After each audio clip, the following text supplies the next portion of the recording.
Alright, we're live? I think we're live. Yes, we are. We are live. I really need to make that stream starting soon. Banner. Come on, you. There you go, YouTube. Good YouTube for saying I was finally live. Alright, but welcome, everyone.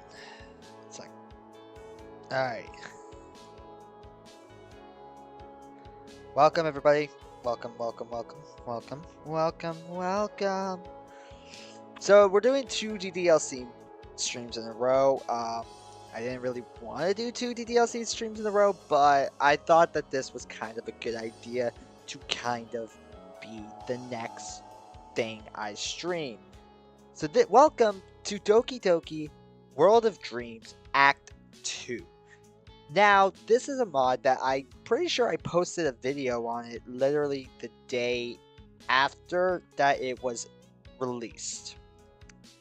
The day after it was released, I'm pretty sure I posted a video on it because I was waiting for this. If you guys don't know, I did all of Doki World of Dreams Act 1 and uploaded those videos. And I was doing the same for Act 2. But it got to a point where I suddenly just stopped playing this mod. Like the most recent video, like even though it's the most recent, that video was recorded like 2 or 3 days after the mod came out. And the mod's been out for 4 months now. So after a certain point, I do not know what actually happens in this mod. So, I thought since it literally has been 4 months since I've played this World of Dreams mod, or anything World of Dreams related anyway, I thought, why not go back and start from the top and play through it again. And I'm playing on version 1.1.0. There was just some updates to like the typos and stuff like that. And yeah, obviously if I click new game, it won't tell me to enter my name because I have played this before, but I forget where I ended off. I remember we were doing something with Yay and like talking to her like two like separated back to back. That's all I really can remember, and if I have finished this mod, I do not remember anything. So, ladies and gentlemen, I'm excited for this. I really enjoy World of Dreams. I don't know why I stopped playing it. I think life just got in the way, like life circumstances and all that shit that was going on in my life around the time that this mod came out. So, without further ado, ladies and gentlemen, let's hop into a new game of Doki World of Dreams Act 2. I remember I remember we start out at the end of Act 1, and I know once we go into the real world, it's from the end of the Christmas special, which I should also play, but I miss Christmas time to play it, so maybe we'll save that for next Christmas. Act 2, if death is equal to false. Was that the title of it last time? I'm not sure.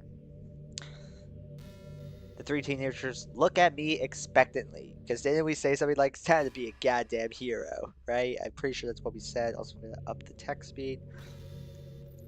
Despite the confident tone I had on earlier, I'm now feeling a bit self-conscious.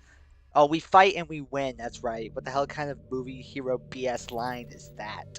I'm no hero, I'm just as clueless as they are. Also, hello Miji, long time no see. Hello brown-haired Sayori, long time no see. And hello Monica, not long time no see. Saw you yesterday. And I'm supposed to be 2 years older than them, for crying out loud. So that means my guy, me, is 20. Off by 1 year. Although when I first started playing it, I guess I was 20, so. Brian, are you alright? Dude. Ha, right.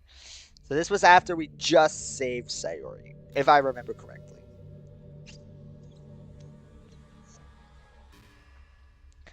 Well, hello, why does Sayori have brown hair? Did you not watch any of my World of Dreams videos before Smoke? You remember Sayori was a brown hair person? But welcome to the stream, hope you're doing well.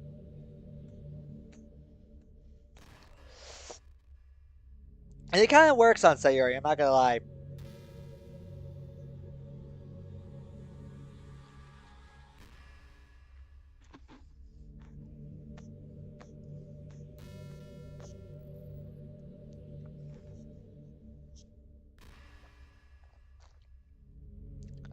I'm crying. I wouldn't say they have weird hair colors. They technically have normal hair colors. And it really brings out her blue eyes. But literally, like, this is the start of Act 2. They butchered my sweet girl so much. Do you really hate it that much? You hate the brown hair that much? Really? Aw. I think it looks good on there. Ah, right. Um, I try to look at each of them. I'm not exactly good at this. Maybe start with something obvious. Larry, hope you don't mind if I ask you something that might be a bit insensitive. Okay, they do have normal hair colors, but you know what I mean. Yeah, I know what you mean. Don't worry. Well, go ahead. First of all, I should preface this question by saying I am so damn glad you're okay. I'm not sure any of us would be nearly as okay if we all go silent and even see them slightly shudder at the thought. Yeah, so this was after we saved Sayori from hanging herself in Act 1. I think I know what you're gonna ask. I sigh. I'm not gonna force you to answer, but I do think it's important we gather all our intel. So what exactly happened? I thought we had made it impossible for the script to control you. I didn't think that we made it impossible for the script to control her. I thought we just like altered it differently. I don't know. I don't think we made it impossible. Sayori goes silent. She takes a deep breath and tries to calm herself. Sayori, do you want to sit down? She nods and we all go over to the couch. Michi sits on her right, Monica on her left, and me next to Monica. Deep breath, Sayo. Sayori takes a few deep breaths before facing us again. It's hard to describe. Maybe tell us what happened after you left last night. I frown. Only if you want to, of course. No, I'll tell you. She clears her throat and coughs a bit. Monica rushes over to the other side of the room, grabbing a pitcher and some glasses, then pours a glass of water. Returning quickly, she hands the glass to Sayori, who takes a sip. Sayori thanks Monica, then clears her throat and begins again. So when I left last night, I was feeling a bit down, but it wasn't anything new. Just your average daily rain cloud. Can't believe Miji put on an invisible cloak. Shake my head. Such a little troll. I can't believe he got in my. I can't believe like I could hear his voice in my head. Dude's such a trickster. I went home and did what I normally do on a school night. Mom made dinner and asked about my day, so that helped a little. Then I took a bath and went to bed. She takes another sip of water. When I woke up this morning, I felt alright at first, so I started getting dressed. But just before I left my room, Her expression falters. She doesn't look too excited to recount what she experienced. Oh, I wonder why. Miji rubbed her back comfortably. I turned to my bed and saw something sticking out from underneath it. I found the spare coil of rope I had hidden underneath it. Damn it, I must have missed something. Well, here's the thing. When we found the first coil of rope, she was laying in bed. Like, what were we gonna do? Go under and just look under her bed? Look for any monsters for Sayori? I found angry at myself for not being more thorough. It was like I was in a trance or something. I made another. She sobs, unable to continue as she breaks down and buries her face into Miji's chest. Miji, Monica, and I exchange looks. That's... fuck. For a while, all that we hear is Sayori sobs. I lower my voice, whispering to Monica. Monica, when did you notice the glitches starting? About maybe 7:30 or so. Damn. I try to think back to see if I set an alarm Sunday evening or not, but I can't remember doing so. So glad you were awake for that. Me too. Sayori clears her throat and wipes her eyes with her sleeve. Miji hands her a handkerchief and she blows her nose before looking at us. Next thing I know, I was hanging. I saw you and Monica run in, but that was it before here. She nods somberly. I turn around and look out the window again. That's right, I forgot. It's Act Two's menu. The scene is pretty much the same. I just want to take that screen and tear it apart. Looking down, I realize my fists are clenched around the couch cushion. I try to breathe deep and slow in order to relax, but it isn't coming naturally. I can't seem to relax as easily as before. Breathe in, breathe out, slowly. Seems to be working now. Now that I feel better, A little better. I look back at the trio. That's one big computer screen outside that house. Oh, just wait till you see what it actually looks like outside the space classroom. It looks... Sorry if you hear noises. This is great timing for that. But it literally looks so funny. Monica, you told me once that you can't do the script proper, only the script that's already happened, right? Yes, that's right. Let's go and check to see what happened. You two go ahead. I'm not sure Sayori's ready yet. With Sayori in Miji's good hands, Monica and I stand and walk over to the other side of the room, turning on the PC. After it boots up, she opens the game files and finds the script, opening it. We scroll down until we reach the end, where a purple return is written. Unfortunately, what we see above it leaves more questions than answers. There's a line that reads, Sayori turns to her bed, but after that there's a large chunk of completely glitched out text. The next line after that reads, our hero rushes in, seeing Sayori, bleh, and then the text goes back to pure glitches. Our hero rushes in. I frown and lean in closer, trying to read through all the glitched text. Is there some kind of pattern there I'm not seeing? I lean back, tilt my head, close one eye. Still nothing. Brian? What are you doing? Just wondering if there's a pattern here anywhere or not. Something I'm not seeing. Oh. I try a few other tricks, but in all honesty, I'm just trying to distract myself from the horrible reality outside. After exhausting everything I could think of, I sit back down and sigh. No good. I can't see any discernible patterns. Same. Monica rubs the bridge of her nose. There is something we could try, though. Monica hastily points to the nearest classroom door, hesitantly. I know you don't like it, but we might not have a choice here. You mean actually hit new game and start over again? She nods slowly. Truth be told, I've already thought of this as an option, but dismissed it because I don't really want to have to go through Act 2. And what happens to all of us when I hit the button? Do you think our memories will reset? I'm sure you're safe from that, but if Miji's or mine are reset, I'll still be at that same mental state I was when I got here. You know, not trusting you. Even more so if you tell me we're in Act 2. Yep, I instantly regret saying that, as it sounded a bit harsh, but it's true. I'm not saying that trust won't be able to be regained, but it'll be harder. I know, and I would do my very best to regain that trust. Let's just hope my status as a player protects me and Miji. What about Sayori? We both turned, seeing Miji and Sayori speaking softly to each other. You saw what happened in the base game, right? If she were to leave, it's possible she'd be instantly deleted. If only you remember this, you'd have to get her food and some bedding. Not sure sleeping on that couch would be the best idea. Hey, sometimes a couch can be comfy as hell. Don't hate on a couch. Yeah, that reminds me. Yes? Do you have any ideas as to when or where the game would start if we do hit new game? No, I don't. I haven't thought much about it, but it's strange that I arrived here on Sunday instead of a Tuesday. Where were you on Sunday? I was at home, in bed. I was kicked out Sunday evening, remember? And then there are those couches you can open up into a bed, see? Yeah, futon. Although futons... I find a couch is more comfy than a futon.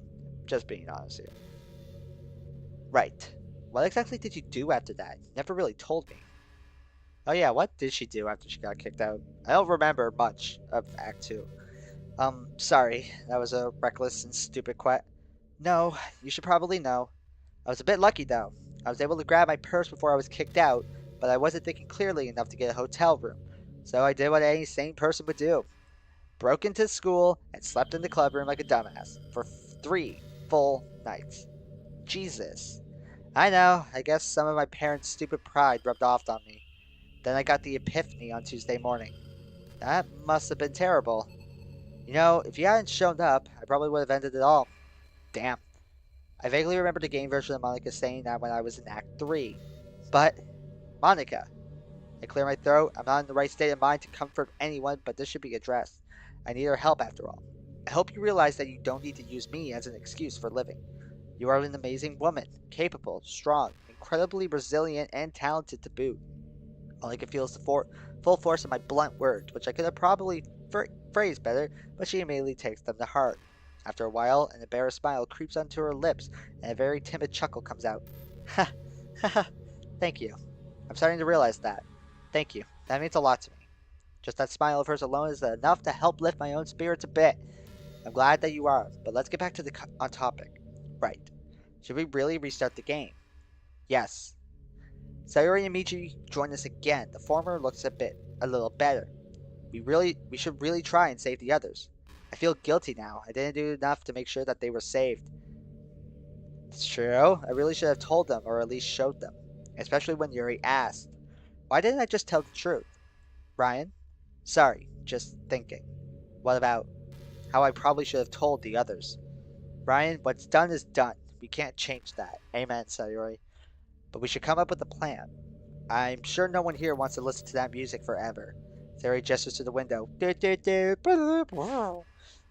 I silently agree with her. It's actually starting to creep me out. Listening to it inside the game instead of on a computer is just unnerving. So what should we do after we hit the new game button? Right as I'm about to answer, something in the corner of the room catches my eye. I see a familiar black backpack propped up against the wall. I stand and head over to it, bringing it back to the group. Opening it, I see that all my belongings are inside, including the 2 packs of pens. How did... What the hell? How did these pens get back in here? Is that important right now? I don't know. It might be. I didn't have time to grab these, so how they're here could be important later. I set the bag next to the computer desk, intent on keeping it all inside the space classroom.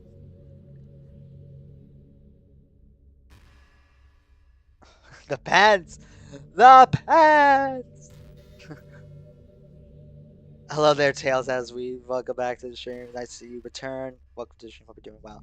It's always the pens, right, Smoke? Anyway, I think we're all in agreement on trying to hit the new game button. Are you trying to say snore? Don't tell me you're trying to say snore.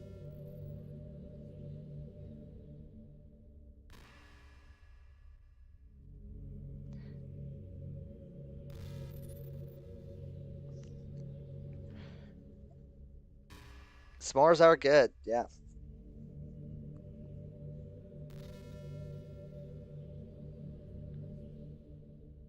Mario's Madness later? Not tonight. I might do a Friday Night Funkin' stream tomorrow, though. It'll either be Friday Night Funkin' tomorrow or GTA 5. I'm not 100% sure, but probably will.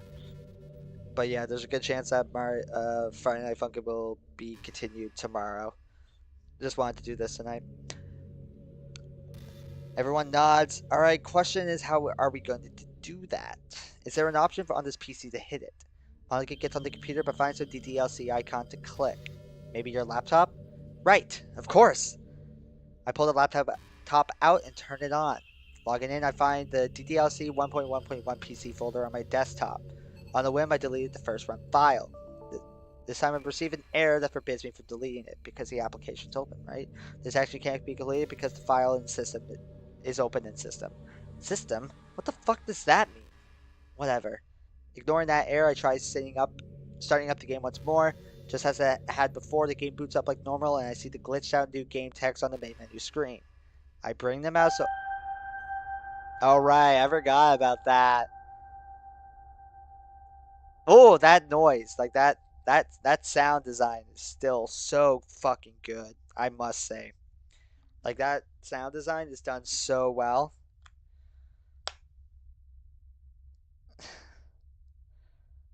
That sure was a noise, man. I don't know, I think it does that like it's done really well. Whoa. We all jump at the sudden noise. What the fuck was that? We all look out the window. There's nothing there. Curious, I move the mouse on my laptop, hovering over one of the options.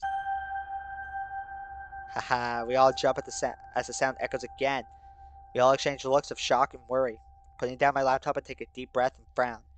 So, what now? Molly begins saying something but stops. Push the button, Ryan. You don't want to spend an eternity here, do you? We all look at each other. I'm a bit surprised that it's Sayori who's taking the initiative. Sayori looks at Monica. You don't want to stay here. Michi doesn't. I definitely don't.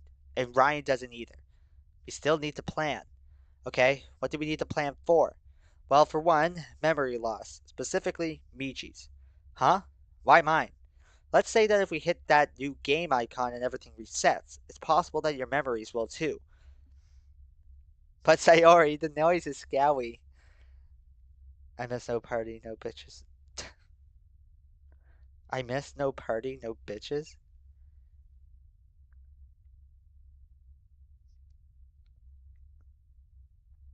Same.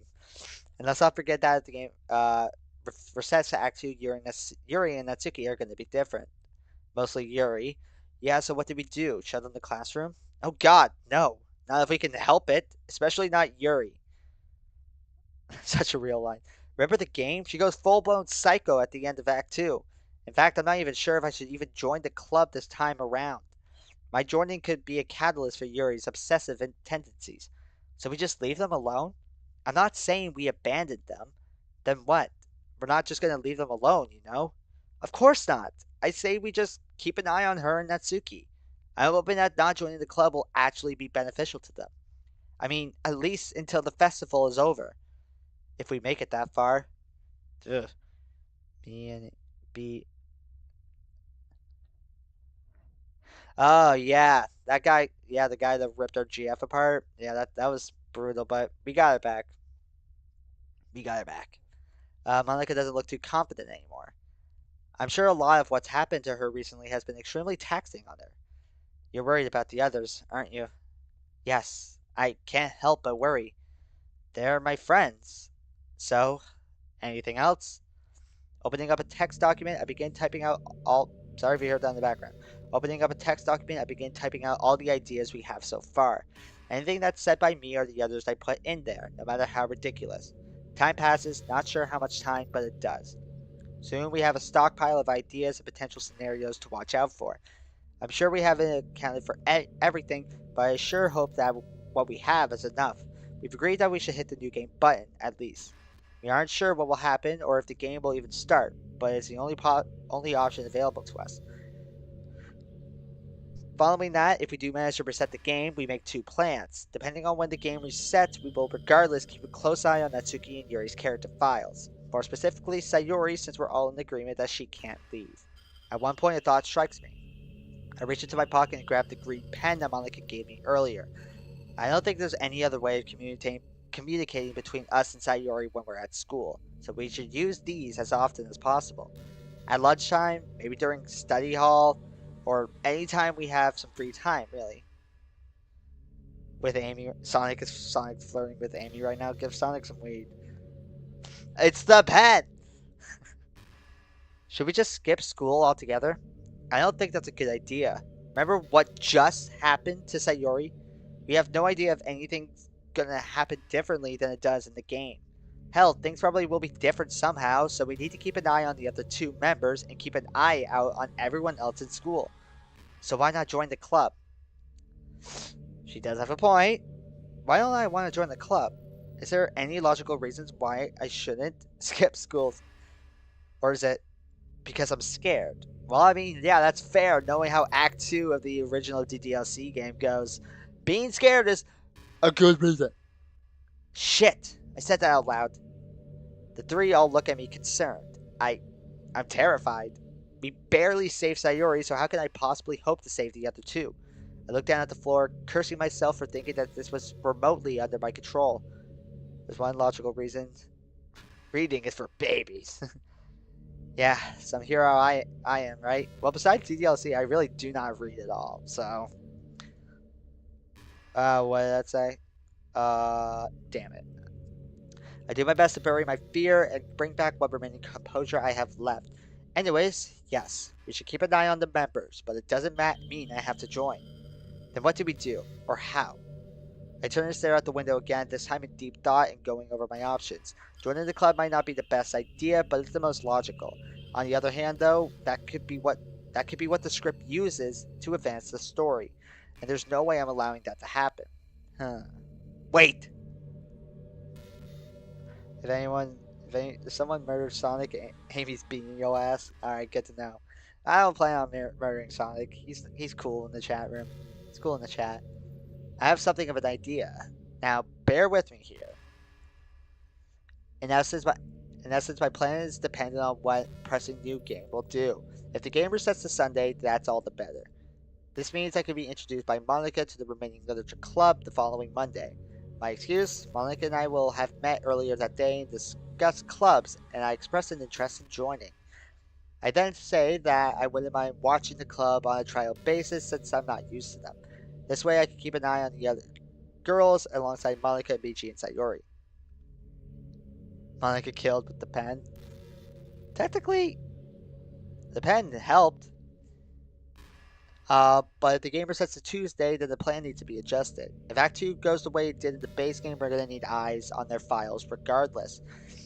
I also explained that we shouldn't use poem sharing this time around, but we should instead use the majority of the time getting closer to the girls. Not just me, but Monica as well. Okay, so yeah, not doing poems, that makes sense. Wait, get close, how? Try to become friendlier with them, and hope that they start opening up. I mean, I will consider joining your club after all. Isn't it a good idea to be on good terms with everybody? Yeah, I guess that makes sense. Should we take turns focusing on them, or do you want me to focus on one of the two? Well, I'm worried about both of them, obviously, but it's Yuri who we should keep a closer eye on. I say we spend half the time with each, maybe. I saw Rogue flirt with an emerald out my window. Oh, Rouge. I saw Rouge. Rouge. Hopefully they'll both start trusting us and open up a bit. I could probably help more with Natsuki than Yuri. I know more about manga and anime, at least. I chuckle a little. Good, I'll be counting on you. And me, what should I do? Well, I'll stop by the classroom as much as I can, and you can let me know if anything happened while I was gone. I don't know. I'm not very good with computers. Neither am I. You know as much as I do at this point. I guess. Just keep the profiles open and focus on specific character traits. Which ones? I turned to the computer and tried to open Yuri's character file, but it won't open. Curiously, I try opening Monica's and her opens right away. The three lean in and as I scroll down to where the line reads, Define self-control equals 4.2. She's using it as a woman's toy? Jesus. Keep an eye on Yuri's version of this. It might be pretty low. Also, perhaps keep an eye on this stat as well. Scroll up and find the one I'm looking for. Define libido 8.6.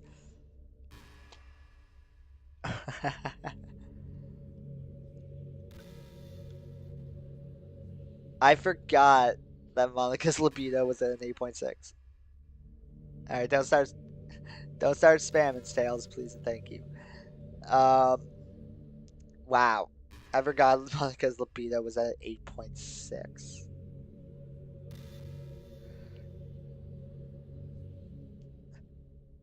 Smoke, I have a feeling you have no idea what the hell libido is.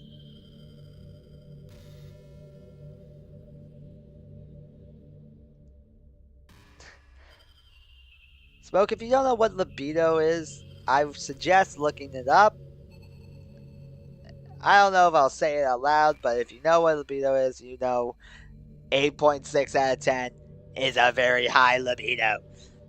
Was Monica's libido this high during Act 2? If so, then Yuri's must be on really dangerous levels. Monica be looking smexy. Yeah, I think she's my second favorite character. Despite the current situation, Monica's face goes red. Then suddenly her face grows concerned. Wait, it wasn't as high when I last checked. This could change things. Ryan? I quickly closed the file. Could it be possible? Ryan! Monica? What was that stat earlier? Around 6. Why? You aren't gonna like my theory.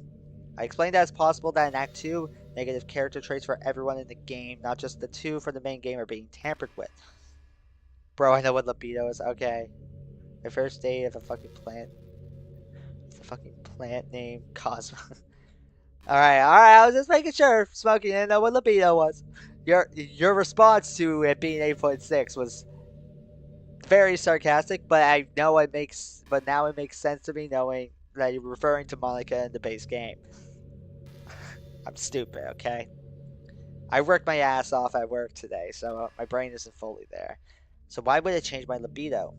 I almost answered when I stopped. Reopening Monica's file, I scroll up a bit. Fortunately, all character stats seem to be in alphabetical order. I'm a smart boy. When I find what I'm looking for, I freeze. The others gather around. Define empathy 3.6. Yikes, that's low. Monica's face goes white as a sheet when she reads it. No, it wasn't that low. It wasn't that low. Really cool sprite. Monica holds her head in horror as I quickly close her file again and rush her. I had to pay for the hospital? Really?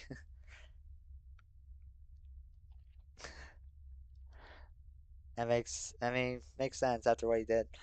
I grabbed Monica by. He learned his lesson. Yep. Had to deal with the U.S.'s medical bills. I grabbed Monica by her shoulders. You aren't that person. Monica looks up at me, and I realize that it looks like I'm scolding her more than comforting her. I drop my hand to wrap her in a tight hug instead. I lower my voice and speak to her softly. You aren't that Monica. I hold her tightly and rub her back as she calms down. I, I'm sorry.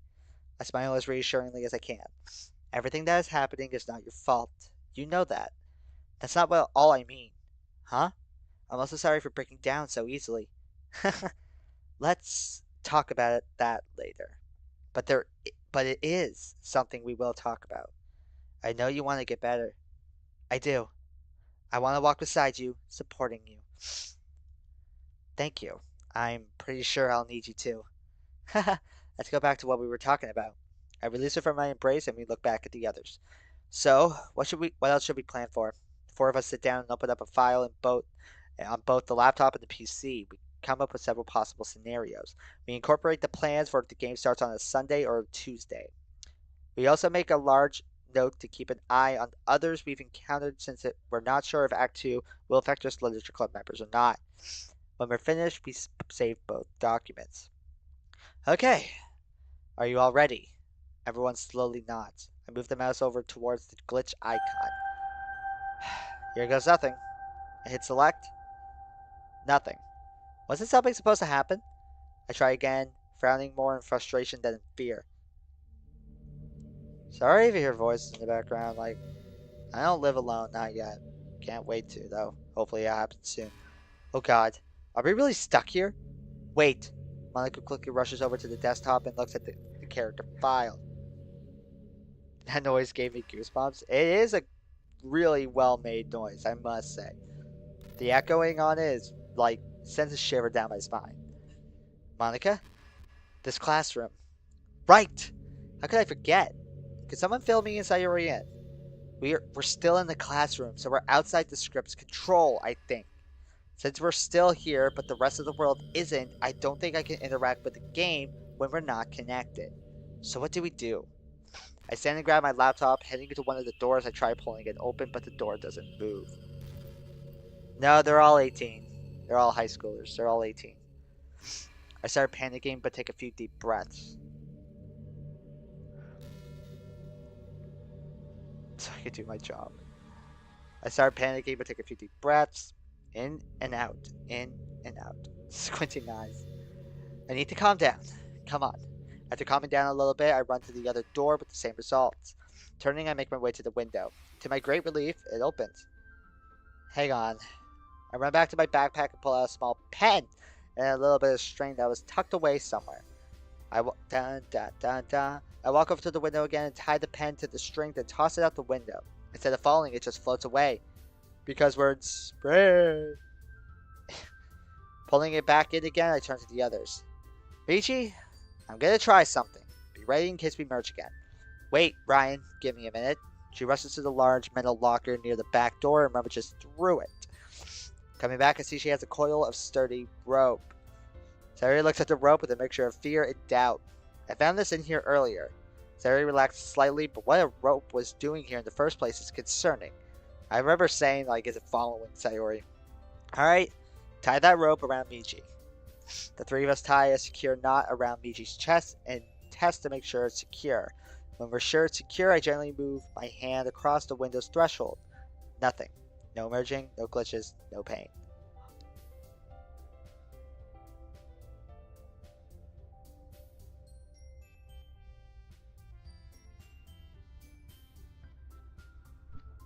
Alright, as long as Sayuri doesn't find it. Well, Sayuri knows it's there. No merging, no glitches, no pain. Michi walks over and puts his hand through the window as well with the same result. I look at the rope again. Monica, how long is that rope? She lifts it up and looks at it. Maybe a few meters. Why? As a Canadian, what the fuck is a meter? I turn and look back at the menu. I have an idea. few minutes later, the rope that was once around Miji is now around me. Monika, Sayori, and Miji are all holding onto the ends and midsection of the rope tightly. Monika has the anchor since she is the strongest out of the three.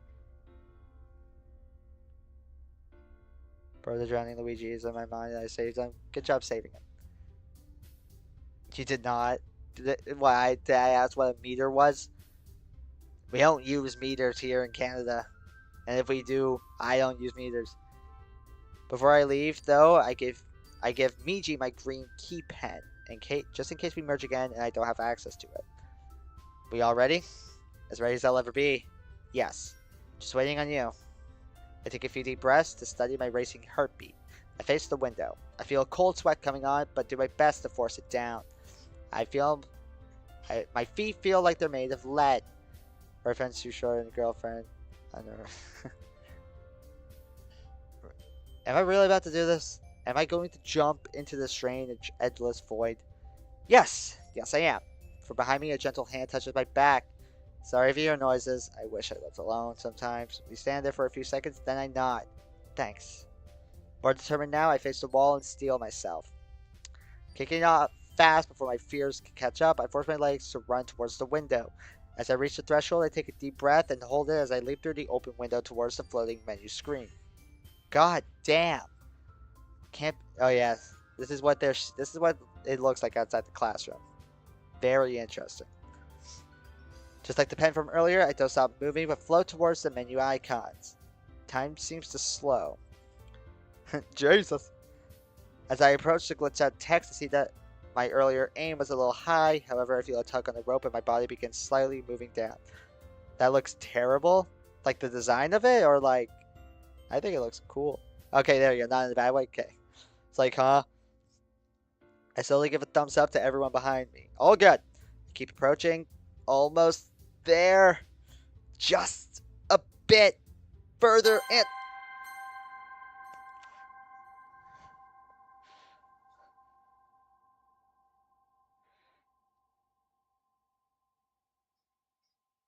And we're about to wake up from the Christmas mod, right? October... Monday. Oh yeah, that's right. I forgot it started on Monday. But we're about to wake up from the Christmas special, right? How long is that opening scene? Like almost 40 minutes. I don't remember being in there for that long, but maybe we were back in the altered MC room.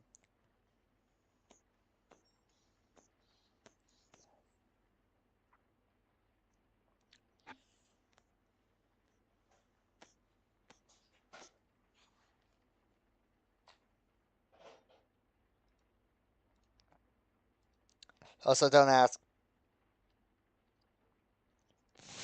Well, technically, all that planning for Sunday and Tuesday was useless.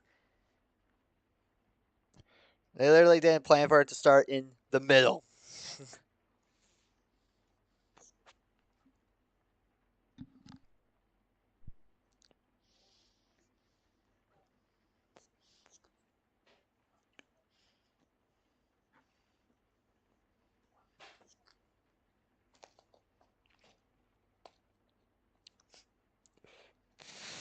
Also, Smoke, if you haven't yet, I would really highly recommend you watch the I'm Alive VOD that I posted yesterday. The main developer commented again. I wish I lived alone. But like, I highly recommend you take a look at it. I really wish I lived alone. That is game 3, Dad. I try to sit up, but my body feels sluggish for some reason. It takes a few tries, but I slowly sit up. Uh, it was crazy. Yeah, the ending was the ending though was really well done. Like it takes a few tries, but I slowly sit up. I hold my head as a sudden spell hits me. I take a few deep breaths and the nausea subsides. What happened? I look down and find that I'm now back in Miji's body. Wasn't it snowing just now? The Christmas special was technically canon. So why am I hearing rain? Oh god. Are we? I grab Miji's phone, looking at the date. I dropped the phone. Hell yeah. No, not this again. Anything but this. Tears streamed down my face. Are we really going to do this again? Are we really meant to continue the game like this? Damn it. I don't know if I can handle this. Someone, anyone, quit that speed thing. Tell me what to do here. Please. Ugh. And that's when the Christmas special ends. What the f? Ugh. What? What happened? Wait, Ryan? Are you okay? I wipe my eyes with my sleeve. There's no need to worry, Michi. I think so. What about you? Do you remember anything that happened? Well, let's see. Last thing I remember was you hit the button, then everything went black. Wait, you remember everything? Huh? About what happened the past week? Oh, I do. An immense sense of relief washes over me. That's good.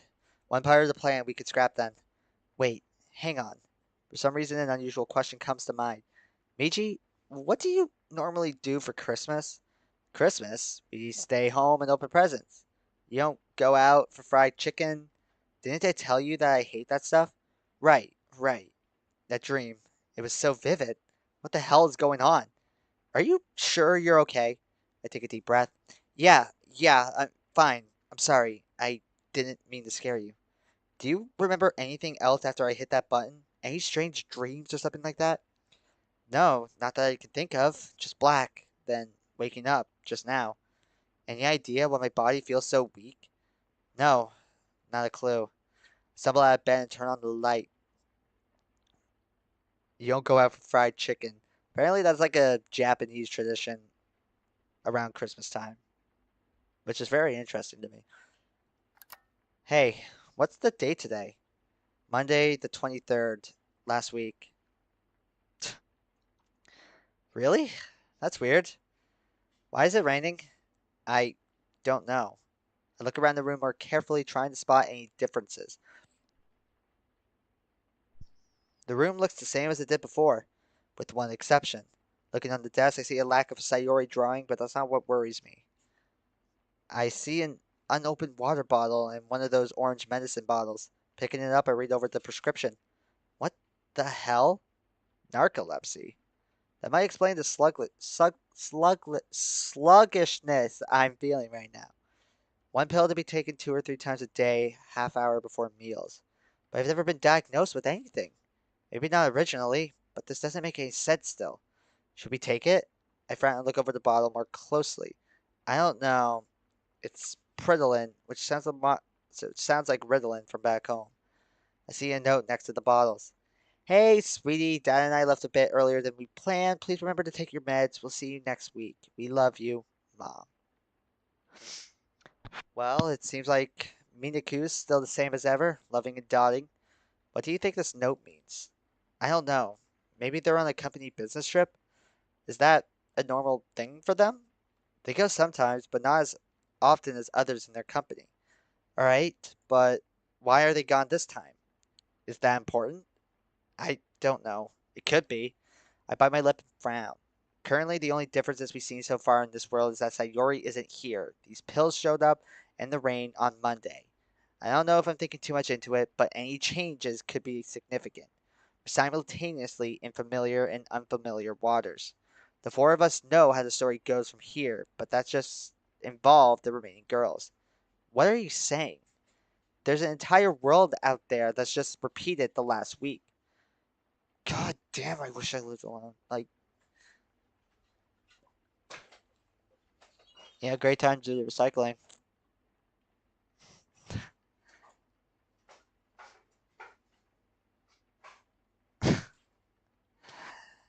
Ah! Wish I lived alone.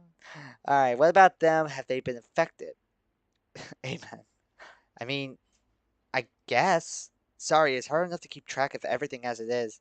No, it's okay. Maybe I'm just being paranoid. You've got some good points, though. Maybe we should keep an eye on the rest of the school at least. Especially Kawahashi. Ah, yes, yay. Yay. I don't know what she's gonna do now. Sorry, I'm just feeling a bit tired. No, scratch that. I'm really tired. Well, maybe we should take these pills. How come? What if we don't take it and something happens later on? Like if we have a fit and fall down the stairs or something? Think about it for a bit. You've had this unusual knack of falling asleep instantly this past week.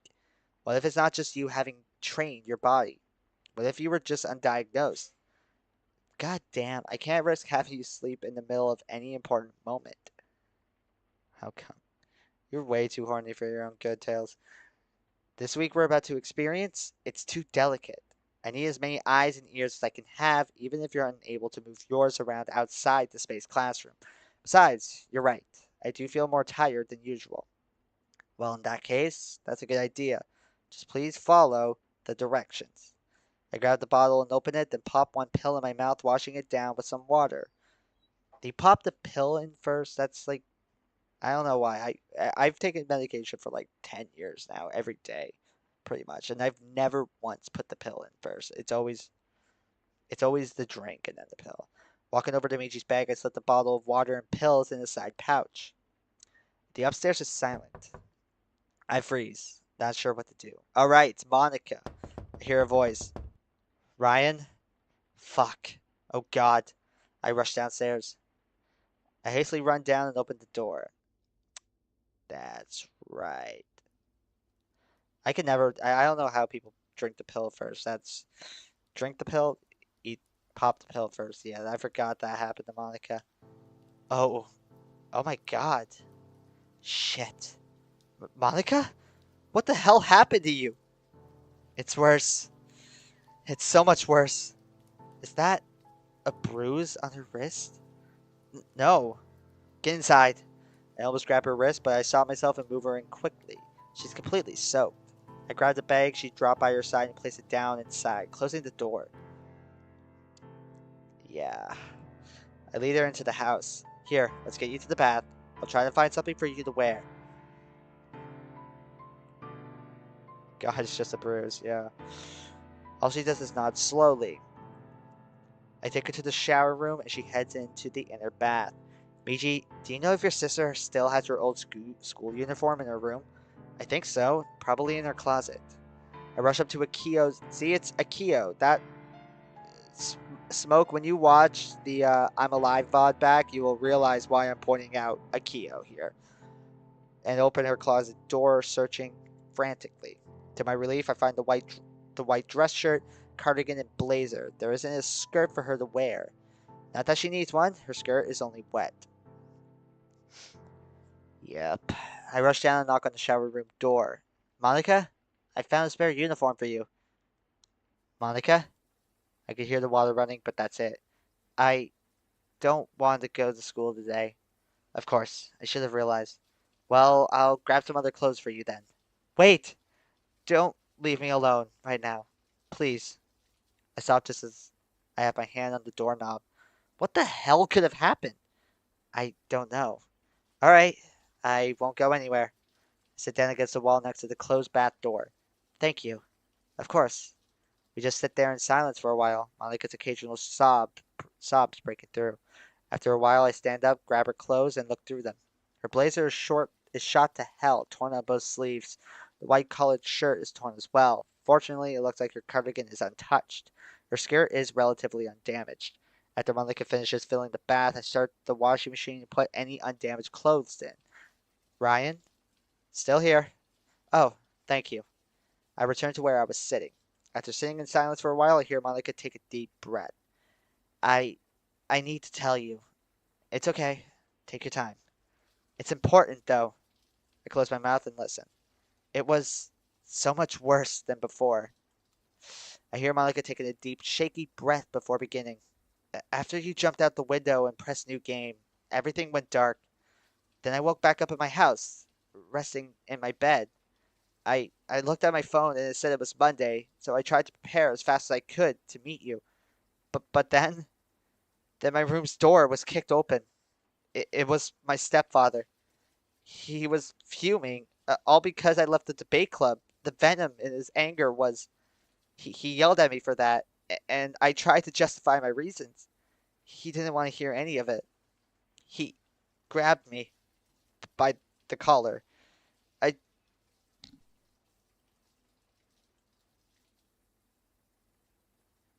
I tried to break free, but my blazer, my wrist.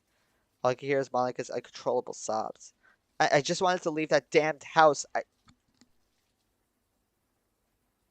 And the cat's up on the counter. I swear. I want my own place. I'll be able to stream whenever I want. I just grabbed my school things and ran here as fast as I could. I almost fell on the streets. My legs were shaking so hard. He yelled that I'm not welcome back there. Yeah, that's right. Her stepfather was like even worse here. As she's telling me about the hell she's went through, all I could do is find myself seething in rage. How dare this man treat my Monica that way? My Monica? Why the why did I think that?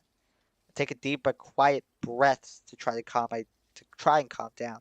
It's so infuriating. In and out. In and out. I'm I'm so sorry.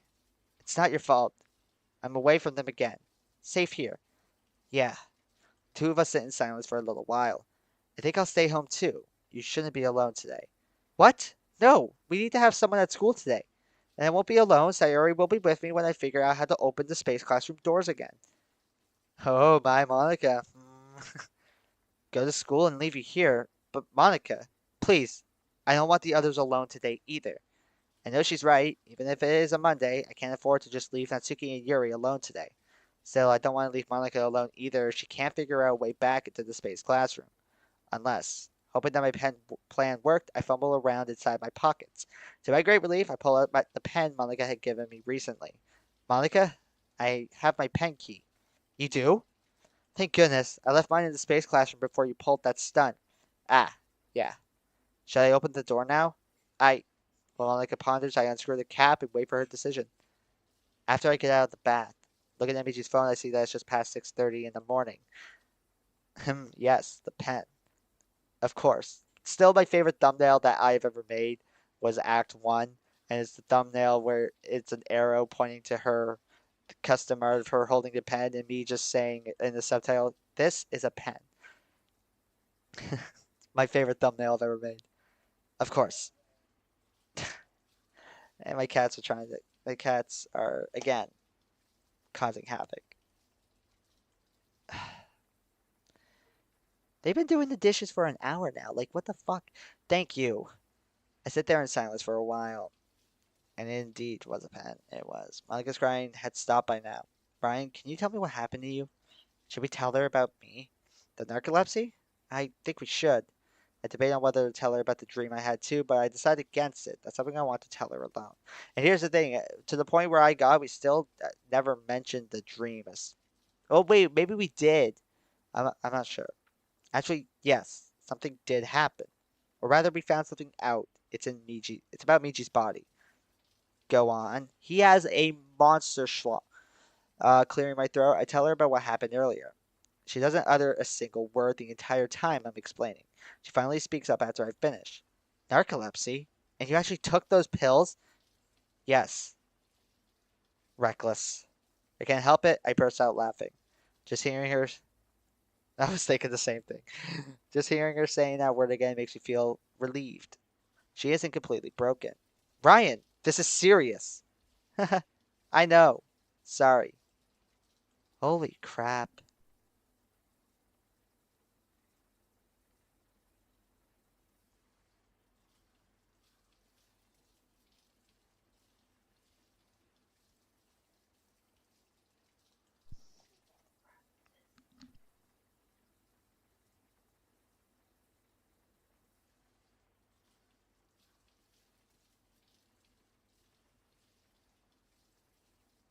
I want my own place so badly.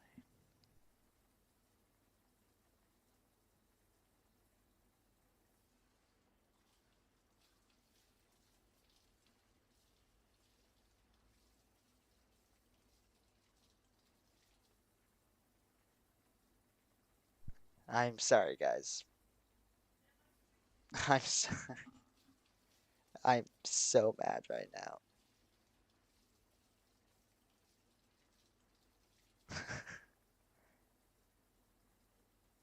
That's a very interesting looking washing machine. It very much is. Look at that washing machine. Look at all the buttons. I am very sorry. I do apologize. I really wish I lived alone. When it comes to streaming, I really wish I lived alone.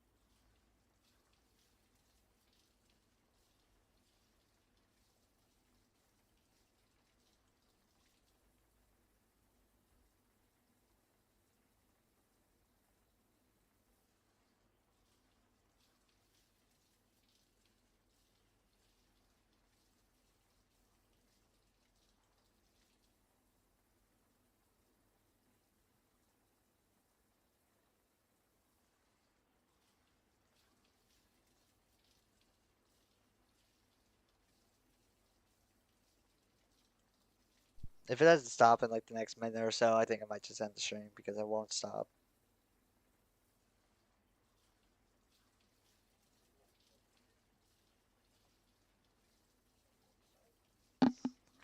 So if the stream just ends rather abruptly.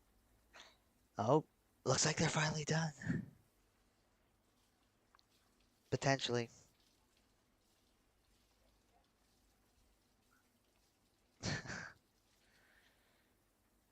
Oh man.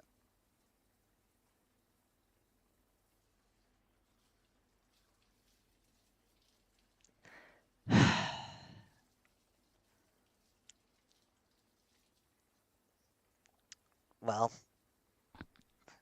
I think we're good. I don't know how well you guys heard all that background noise. If you did, I really much apologize. If you're watching this pod back, hopefully you skipped ahead a little bit to where you noticed that we were going again. I again apologize. I do not live alone. I'm 21, still living at home. There's good things about it, but there's other things that when it comes to like YouTube and all that stuff, sometimes they're good, but like sometimes, yeah, they're not with it. But anyway, sounds like it's passed. Hopefully now we can continue uninterrupted. So again, I'm sorry for that brief intermission where you probably just heard nothing, and what you did hear in the background, I do apologize for.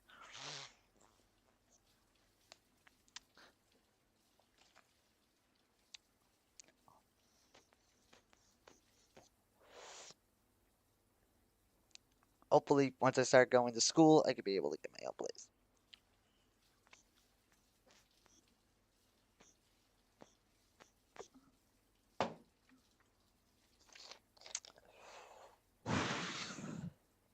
Also, I hope you guys are liking, like, I'm trying to put like a voice acting thing behind it. Usually, what I do with my Doki Doki Literature Club videos or mods, I try to put like my own voice acting thing around it. I hope you're enjoying it. I don't know if you can even notice, but I'm trying to make it sound like I'm actually playing the character and trying to make it sound like stuff like I would say it. Anyway, brief intermission pause. Yeah, the voice acting's nice. Thank you. I appreciate that. I really do appreciate that a lot. I really do. Mwah! Thank you. All right, sorry. Smoke peel. Don't stop. What? You don't like it? It's just nice. It's just nice. Okay, I can't even continue doing that. It's just nice hearing you say that. Oh, yeah, I guess so. We sit in silence for a bit again, but the mood feels slightly lighter. Um, Ryan, and Michi too, actually. Thanks for staying here with me. Well, not like Michi has much of a choice. Ah, that came out bad. More silence falls, then I hear Monica climbing out of the bath. Ryan? Michi? Are you still there? She sounds frightened. Yeah, we're still here. Oh, okay. Can you bring me a spare change of clothes? Sure, I'll be right back. Alright. I grab a spare set of clothes. Ironically, they're the same ones I first saw Monica wearing. How What a coincidence. I'm back and I brought some clothes. Thank you. I'll be waiting outside. I sit down on one of the couches and look out the window. The current rain looks somewhat light, just a simple shower. I grab the remote, which is sitting nearby on the couch, and turn the TV on. When I find a local news channel, I watch and wait for a weather forecast. A couple of minutes pass, it comes on. Apparently, the entire week is going to be a rainy one like today, and it will only get worse. I turn off the TV and lean back, looking up at the ceiling. My body is tired, but my mind is racing. Could the weather change be significant? Poor Miji. Why poor Miji? I mean, in the original game's version of Act 2, there wasn't any significant change in the weather, so why now? My mind wanders and I think about Sayori's absence and the presence of more rain clouds. Rain clouds. Sayori. Shit, Sayori! I sit up sharply and grab the pen. What's going on? Sayori! Shit! I rush to the basement door and try using my key. To my relief, it opens. I quickly open the door. Sayori?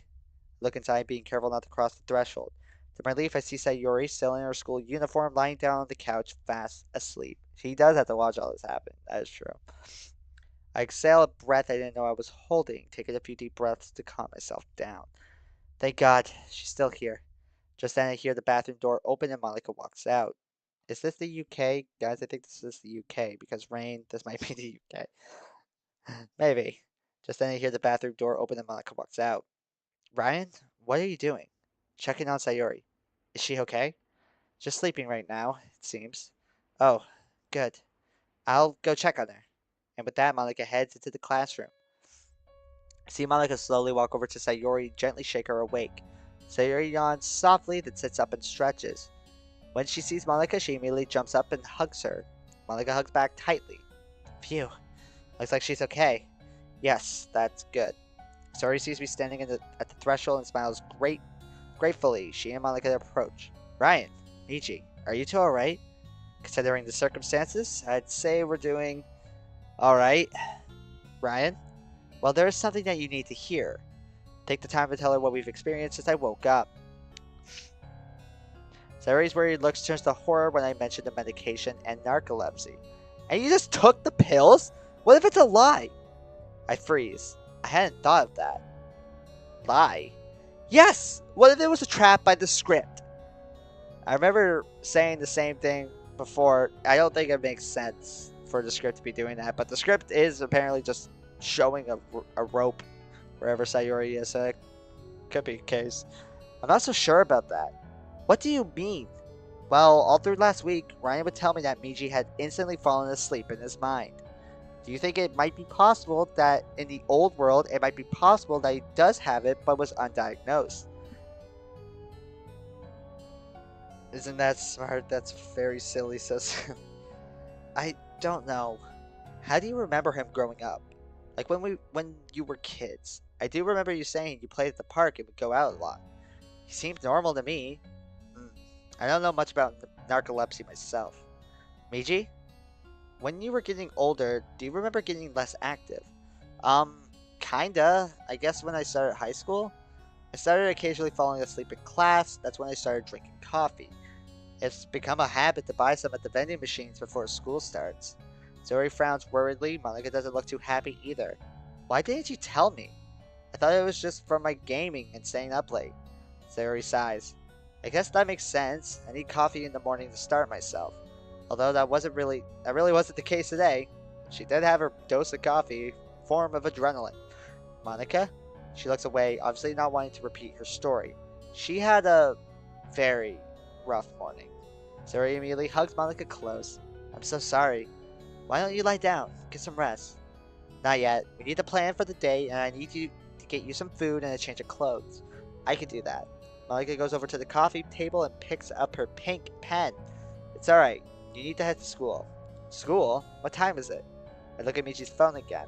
6:46. I've got some time. Then shouldn't you get ready too, Monica? Monica needs some time to decompress after this morning.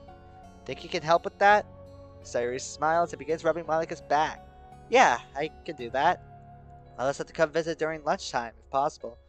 No, don't do that. Someone might see, especially on rainy days when no one goes outside. Of course, I forgot about that. Well, I guess I'll see you when I get home then? Yes. And please make sure the club is safe today. I'm really worried. Of course I will. Don't you worry. Do you have a good story in mind? Tell the girls I plan on telling Natsuki and Yuri that this past Friday, Monica had invited me to have a look at her club, and I said I would check it out on Monday. Yeah, I think that will work. We met while in line at the cafeteria during lunch, if anyone asks. No, too obvious. In the hallway. Cafeteria is too big and someone might be able to disregard that story. Hallway's no good either for the same reason. Maybe in a coffee shop? It would have to be the one that I took Sayori to last Sunday. That's the closest one. Sounds good. Haha, it sounds like we're planning a mystery. Man, this Sayori is night and day with the Sayori that we just dealt with in I'm Alive. And with that innocent comment, the mood slightly brightens. I smile slowly. Never change, Sayori. Anyway, I should probably actually get ready for school. I'll try and have dinner waiting for you when you get home. Aww, you're already like a newlywed couple. Ha, I bet you'd love to marry her. Quiet, you. Well, I look forward to whatever you cook. I'll be right back. I strip out of the pajamas and begin putting on the uniform. The small, light-hearted conversation we just had makes me feel a bit better than before. Despite the rain, my mood along with Miji's slightly improves. After I'm finished, I head downstairs. Monica is at the stove already starting breakfast. How do you like your eggs? Scrambled. But go ahead and do sunny side up for today. It's faster. Is that true? Like, how quick is it to make a sunny side up egg? Because it does not take... It takes like 5 minutes to make a scrambled eggs. Nodding, she puts her hands to work. I grab a loaf of bread and a small carton of orange juice. I pour 3 glasses, the extra for Sayori. Be right back. I'm sure Sayori's thirsty. Of course, tell her breakfast will be ready soon. I grab a small tray and head to the still open space classroom door. I think you're the reason me and my GF died. Come over here and kiss me on my hot mouth. I'm feeling romantical. Oh yeah, that's right, Sayori in the last one. Yeah, that's that is true. That did happen. I remember being so confused by that. Okay. I walk up to the open door to find an expectant Sayori standing there. Breakfast will be here soon. Putting the glass on the tray, I slide it in slowly so my hand doesn't cross the threshold. Sayori immediately grabs it and almost guzzles it down. Ah, orange juice is delicious in the morning. Can I have some more? Of course. Yay, thank you. Put the glass back down. I'll be right back. I head back to Monica. Breakfast is almost done. Thanks. She notices my somewhat somber expression. What's wrong? I'll take over breakfast for now. You should go in there. Sayori's a bit lonely. Sure, I could do that. Just bring breakfast when you're finished. Monica rushes off, leaving me to fix breakfast. I continue where Monica left off, making a total of 6 single sunny-side-up eggs and 6 slices of toast, 2 for each of us. All through making breakfast, I can feel Miji's worry increase slowly. Hey Ryan. Yeah. Do you think anything is going to happen to us this time around? Like, will we be affected by whatever happens to the other girls? The thought had occurred to me earlier, but I just didn't want to think about it. The idea is too scary to think about, but I really don't have a choice. I really hope not, but I'll fight as hard as I can to stay the same as I've always been. Temper included? I'm going to keep that in check to the best of my ability. And if I do start to lose my temper, please shout at me. Yes, I know that didn't work so well last time, but please. Alright, I'll do that. And don't forget about me. I don't know what might happen to me this time. I finished breakfast and put everything on the tray. I peer in and can barely see Monica and Sayori near the computer.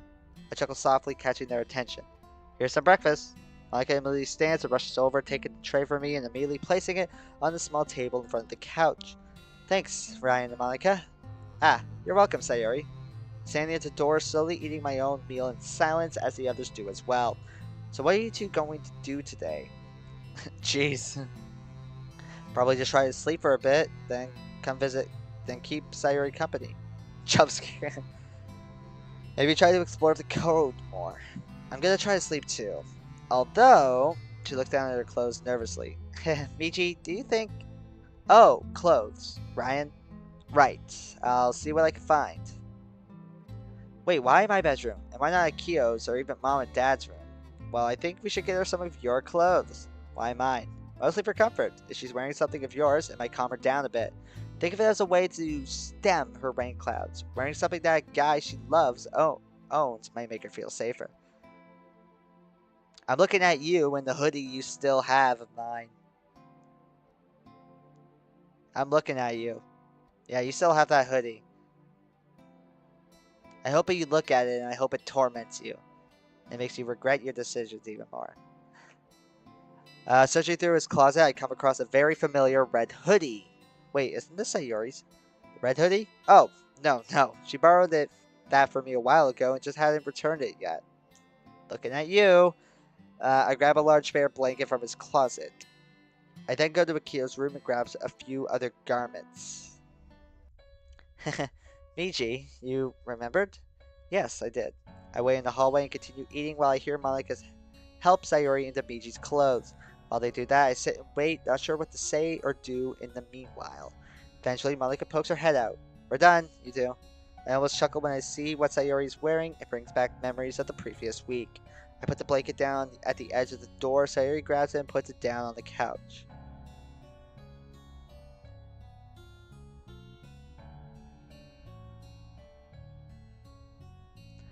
I look at Miji's phone, 7:26 a.m.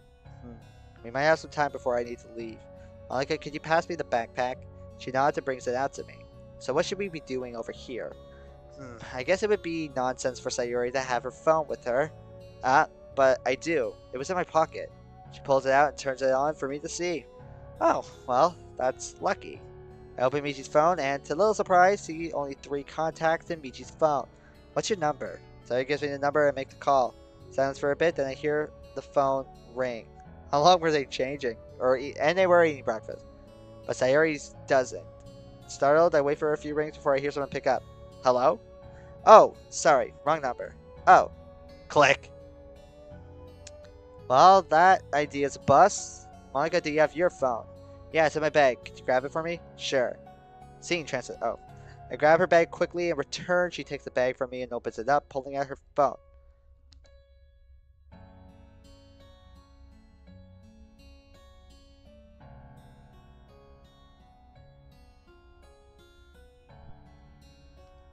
I simultaneously hear the ringtone on Miji's phone, and Monika's phone rings as well. She answers. Testing, 1, 2, 3.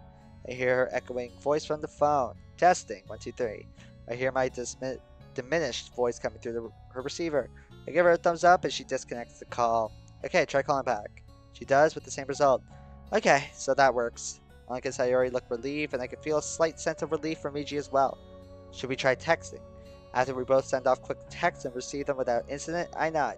So, if you two need to contact me for any reason, send me a text. I'll have Miji's phone on silent. Silent? Wouldn't vibrate be better? Better, but audible. I'll check his phone often, though. And if I need to call, well, Monika? Yes? You said you had access to the script as it unfolds. Does that include my thoughts? No, not that I could see. Damn, never mind then. Also, Sayori.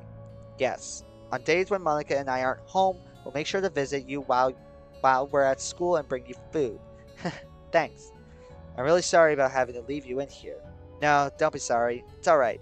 She smiles slightly at me, but the look indicates she's not entirely happy about it. Not that I could blame her. Having to stay alone in a silent classroom all day is depressing in its own way. Well, today I'll have Monika with me so we can test coding and stuff. Sure. Just be careful, Sayori. Thank you, Miji. You too, Monika. Stay safe. We start clearing up the breakfast plates, but Monika stopped me. I'll clean up. You go to school, please. She has a worried look on her face. I'm worried about the other two. Doesn't Yuri have a habit of coming to school early? That's true. Really? Well, maybe I'll see her at school before the club. To pay money to see space. That is true. Have a good day and be careful. If you think about it, they have like the best view ever. Wait, what Monika said. Stay safe and dry. Will do. Alright, off to school. As I'm preparing to leave, I feel a pair of slender arms wrap around me from behind. I look back and see Monika, eyes closed with worry. Monika? I don't say anything for a while, just letting her have this moment. After a little while, she lets me go. Sorry, I just needed that. I understand. I finish putting my shoes on in silence, Monica standing there quietly. I stand and put my hand on the door, bag and umbrella in hand. Well, I'm off. Have a good day. She gives me a small smile, but one filled with worry. I smile reassuringly back and head out. Stop jump scaring, please. The rain outside isn't too bad at the moment, but I still open the umbrella and step out into it. Thankfully, there's no hard wind, only a small breeze as I walk down the street to school. As I walk, I notice that I'm walking mostly alone. There aren't many other students up at this time. Most of the people I see now are businessmen and women heading to the local train station on their way to work. I can feel Michi's growing tired and he's struggling to stay awake. Normally, I would tell him that it's okay to sleep, but after this morning, I'm not sure that's a good idea. You doing okay there, bud? Huh? Oh, sorry. I guess I'm alright. Are you sure? Well, actually, no. I'm not alright. I'm angry. Alright? What are you angry about? I can feel Michi's anger rising and try not to let it mix with mine. Not what. Who. I'm angry at my parents. How come? They had to know about this condition I have. Oh, yeah, I guess that would make sense. I find it hard to believe that my parents didn't know in the other whatever we were last week. I remained silent, letting him vent. I mean, how could they not have at least suspect something was wrong? I tend to sleep a lot, and I've fallen asleep in class too. I'm sorry. I know this is pretty much the least of our worries, but it still bugs me. I understand. And I do. I still struggle to keep Michi's anger at bay. I don't want to come to school pissed. Do you think they really didn't know? I remained silent for a bit. I honestly couldn't tell you. From what little I've seen of your parents, I find it hard to believe they'd hide this from you. I guess. Especially your mom. Ha, that's true. She always makes a fuss over me and Akio. I've noticed. But now that you mention it, this could be useful information. How? The major difference in this world is that Sayori isn't here. That might have had an effect on you. Oh, I mean, I guess so. Two of us fall into silence for a bit as we continue walking. Just then I hear heels from behind me. I'll be damned, it's Sayoko. Sayori's mom. We're about to find out why Sayori ain't here. I didn't think Sayori's mom would be here. Wait, if she's here, maybe. I slow down until we're almost side by side. Dude, what are you doing? I just want to check something. Well, okay. Be careful though, she doesn't look too happy today. Yeah, I can see that. Sayoko opens her eyes and looks at me. Michi-kun, is that you? Hey! Sayoko's expression softens a lot after recognizing me. Michi, remind me how you address Sayoko again, please. Fujioka-san, remember? Thanks. Good morning, Fujioka-san. My instant greeting seems to hit her like a Shisekan train at full speed. Dude, what was that? I don't know if the volume is too loud or not. I don't know, and I don't like it. Oh, no more Sayoko-ba-chan, I see. Shit. Don't tell me she's depressed. I don't know, man, but this seems legit to me. Sayoko's voice crumbles down even more with the next words. And that family name. I don't like how she phrased that. Is she divorced? Do something? Shit, what do I do? Think. Dude, give me a hand here. You know her better than I do. I've never seen her like this before. I don't know what to do. Shit. Come on, think of something before she leaves. Guess I'll have to go down this path. Michi, I'm apologizing for what I'm going to do, but I can't think of anything else. I don't like it when you apologize beforehand. What are you gonna do? Use our unlucky trump card. I sat my cheeks and shake my head a little. I'm sorry, Sayoko-ba-chan. Guess my narcolepsy got the better of me today. Sayoko's eyes dart to my face, her expression showing deep concern. Narcolepsy? Dude, what the fuck did you just do? I need her to stop thinking of her divorce. On the other side, it seems she didn't know. Look at her. Sayoko puts her hand on my shoulders and speaks softly. Oh my god, now I understand everything. When you were a child, and when me and, my ex babysat you, you were always able to sleep in whatever position or place. Minaku always told me to watch for you while taking a bath, but this... I could have killed you by omission. Some auntie I am. Yep, she's depressed. She's the one with the rain clouds now. Oh, that's sad. Also, sorry, but Sayori's mom, She looks back at me with concern. How's this affecting you at school? So I've been like this since childhood, and my mom didn't tell her whole story about my condition.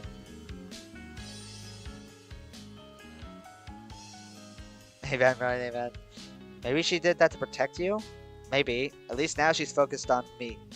It's kind of difficult. The doctor prescribed me some pills to help. Sayoko's expressions turned serious. What pills? Let me check them. Begrudgingly, I take the orange bottle from my backpack and give it to her. When she reads the label, she almost loses it, letting the bottle fall to the ground. No. Who was the monster that ordered you this recipe? Oh gosh, she's crying. What the fuck? I don't remember this. Sayoko immediately hugs me tightly, her barely restrained tears now flowing like waterfalls. I beg you, Michi-kun, please don't take those pills anymore. I'll take you to another doctor to give you a second opinion. My next words crushed mine and Michi's heart. I don't want to lose you too. Yikes. Dude. I immediately put my arms around her, letting go a couple tears of my own.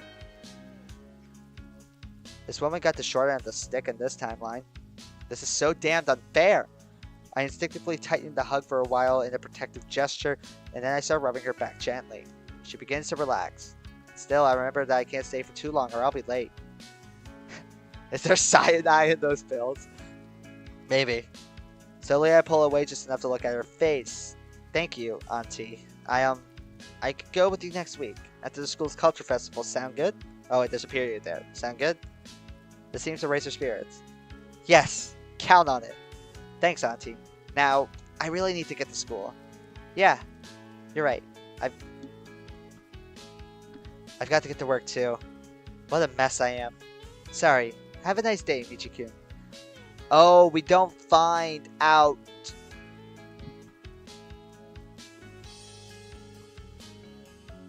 Sorry if you hear the voices.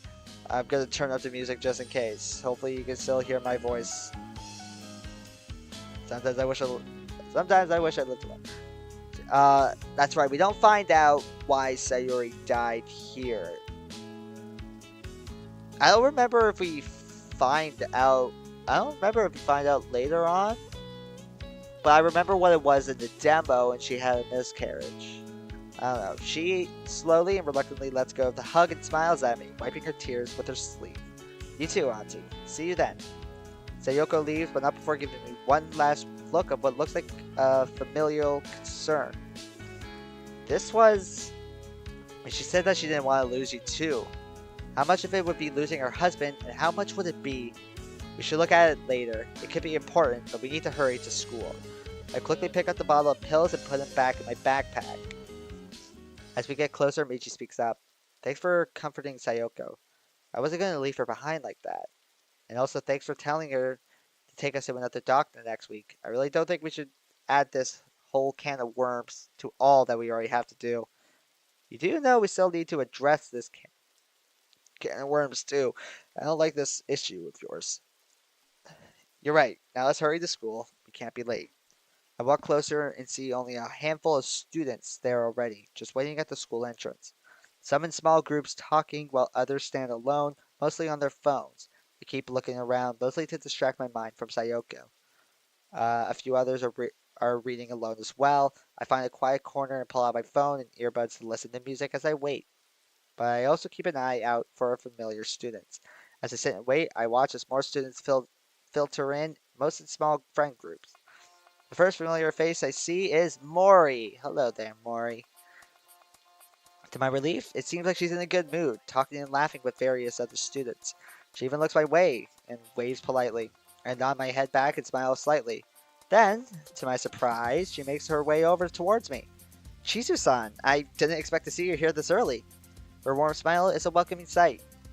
Yeah, I woke up earlier than normal and couldn't go back to sleep. So I decided to come to school early. I hate when she does that position. I hate that sprite of her. Like, it hurts my spine just looking at it. Couldn't sleep? That doesn't sound like you. Ha, not really. I didn't mean anything bad about that. I know. Oh, good. Sorry, sometimes I can say things that could be misconstrued. I understand, really. So, hmm? Are you excited for the festival next week? The festival! Ah, uh-oh, red alert. Um, are you okay? Kinda. I'm excited for the festival, of course. It's my last one before graduation and I want to enjoy it to the fullest. Those words, I think I've heard them before. I sense a butt coming. Mori sighs. It's just, my club's getting too big for me to handle. Thinking about leaving it soon. So far, this seems familiar to the Mori I knew in the other timeline. Which club is that again? The art club. I'm the president of that club. Yeah, I was about to say, wasn't she also the vice president? Who's the vice president? Ko... I mean, Chiba-san. Whoa. What is it? She used Kotonoha's last name. Do you think something happened? Oh. Oh dear. That super rich girl? Mori nods slowly. Well, I guess all I can say is good luck. Do what makes you less stressed. Ha! Thank you, Chizu-san. Hi, Kotonoha. Just then I see Kotonoha walking through the gates. Knowing that Kotonoha is supposed to have like purple hair, seeing her with brown hair is really weird. I see her exchange a look with Mori, a look of mistrust. Soon she's surrounded by others, all acting excited about seeing her. Popular, I see. Of course she is. I'm sorry. I didn't mean to bring your mood down. It's alright. Don't worry. Oh, thank goodness. Well, I should be going now. Hope you have a good day. You too. Mori bows gratefully and walks out off to a smaller group of girls. Time passes, the rain continues to softly pitter-patter against my umbrella. Soon the school doors opens and students begin heading inside. I stand and walk in with them. As I walk down the still somewhat empty halls to class, I'm so distracted I nearly collide with a student who rushes past me. Hi, Natsuki. Hey, move it! The little blonde blur rushes past me. Natsuki? What's she doing here this early? You have to go? Yeah, honestly, I was thinking about ending this anyways because the background noise is not going away. Bye bye, smoke. And I will probably end the stream here. Uh, yeah, I probably will end the stream here. I don't know if I could handle with much more of the background noise that's going on, anyways. Yeah, it's not stopping. I asked for silence for like 2 hours and I can't get it. But ladies and gentlemen, that will be the end of the stream, anyways. Uh, how far? Only an hour and 30 minutes. I know, very shorter, but for some reason the background noise just won't stop. So I will have to end the stream here. I don't want continuous background noise to be like something that takes away from this. But I am excited to be playing this mod again. I cannot wait to continue playing it. Um, yeah, that will do it for the stream, ladies and gentlemen. Again, sorry for cutting it short, like very short, but I don't like that I'm doing it. But yeah, that's just kind of how it is right now.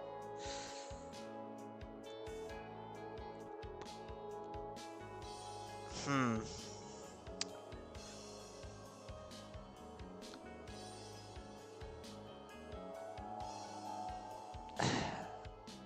There's a part of me that there's a massive part of me that does not want to end the stream right now.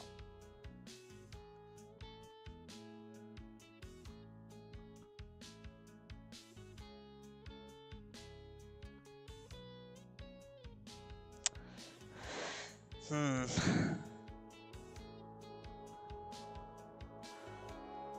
You know what? No. Oh, are you kidding me? They're just laughing up there.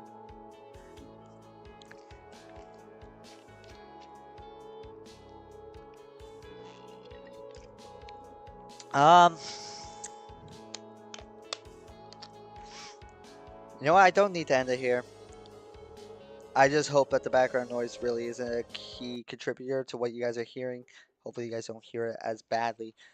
But I will continue on, at least for like try to make it to the 2 hour mark because an hour and 30 minute stream for me that's way too short. Like I need my streams to be longer than that. And I want my streams to be longer than that, at least 2 hour minimum. So I'll try to get to like the 2 hour point. Hopefully the background noise does go down a little bit. And hopefully the background noise, for people who want to watch this VOD back, it doesn't affect it that much. But yeah, that was right. So Natsuki just ran by us. The blonde blur, according. What does that laugh? Oh, that was ambient laughter? Oh, that was so weird.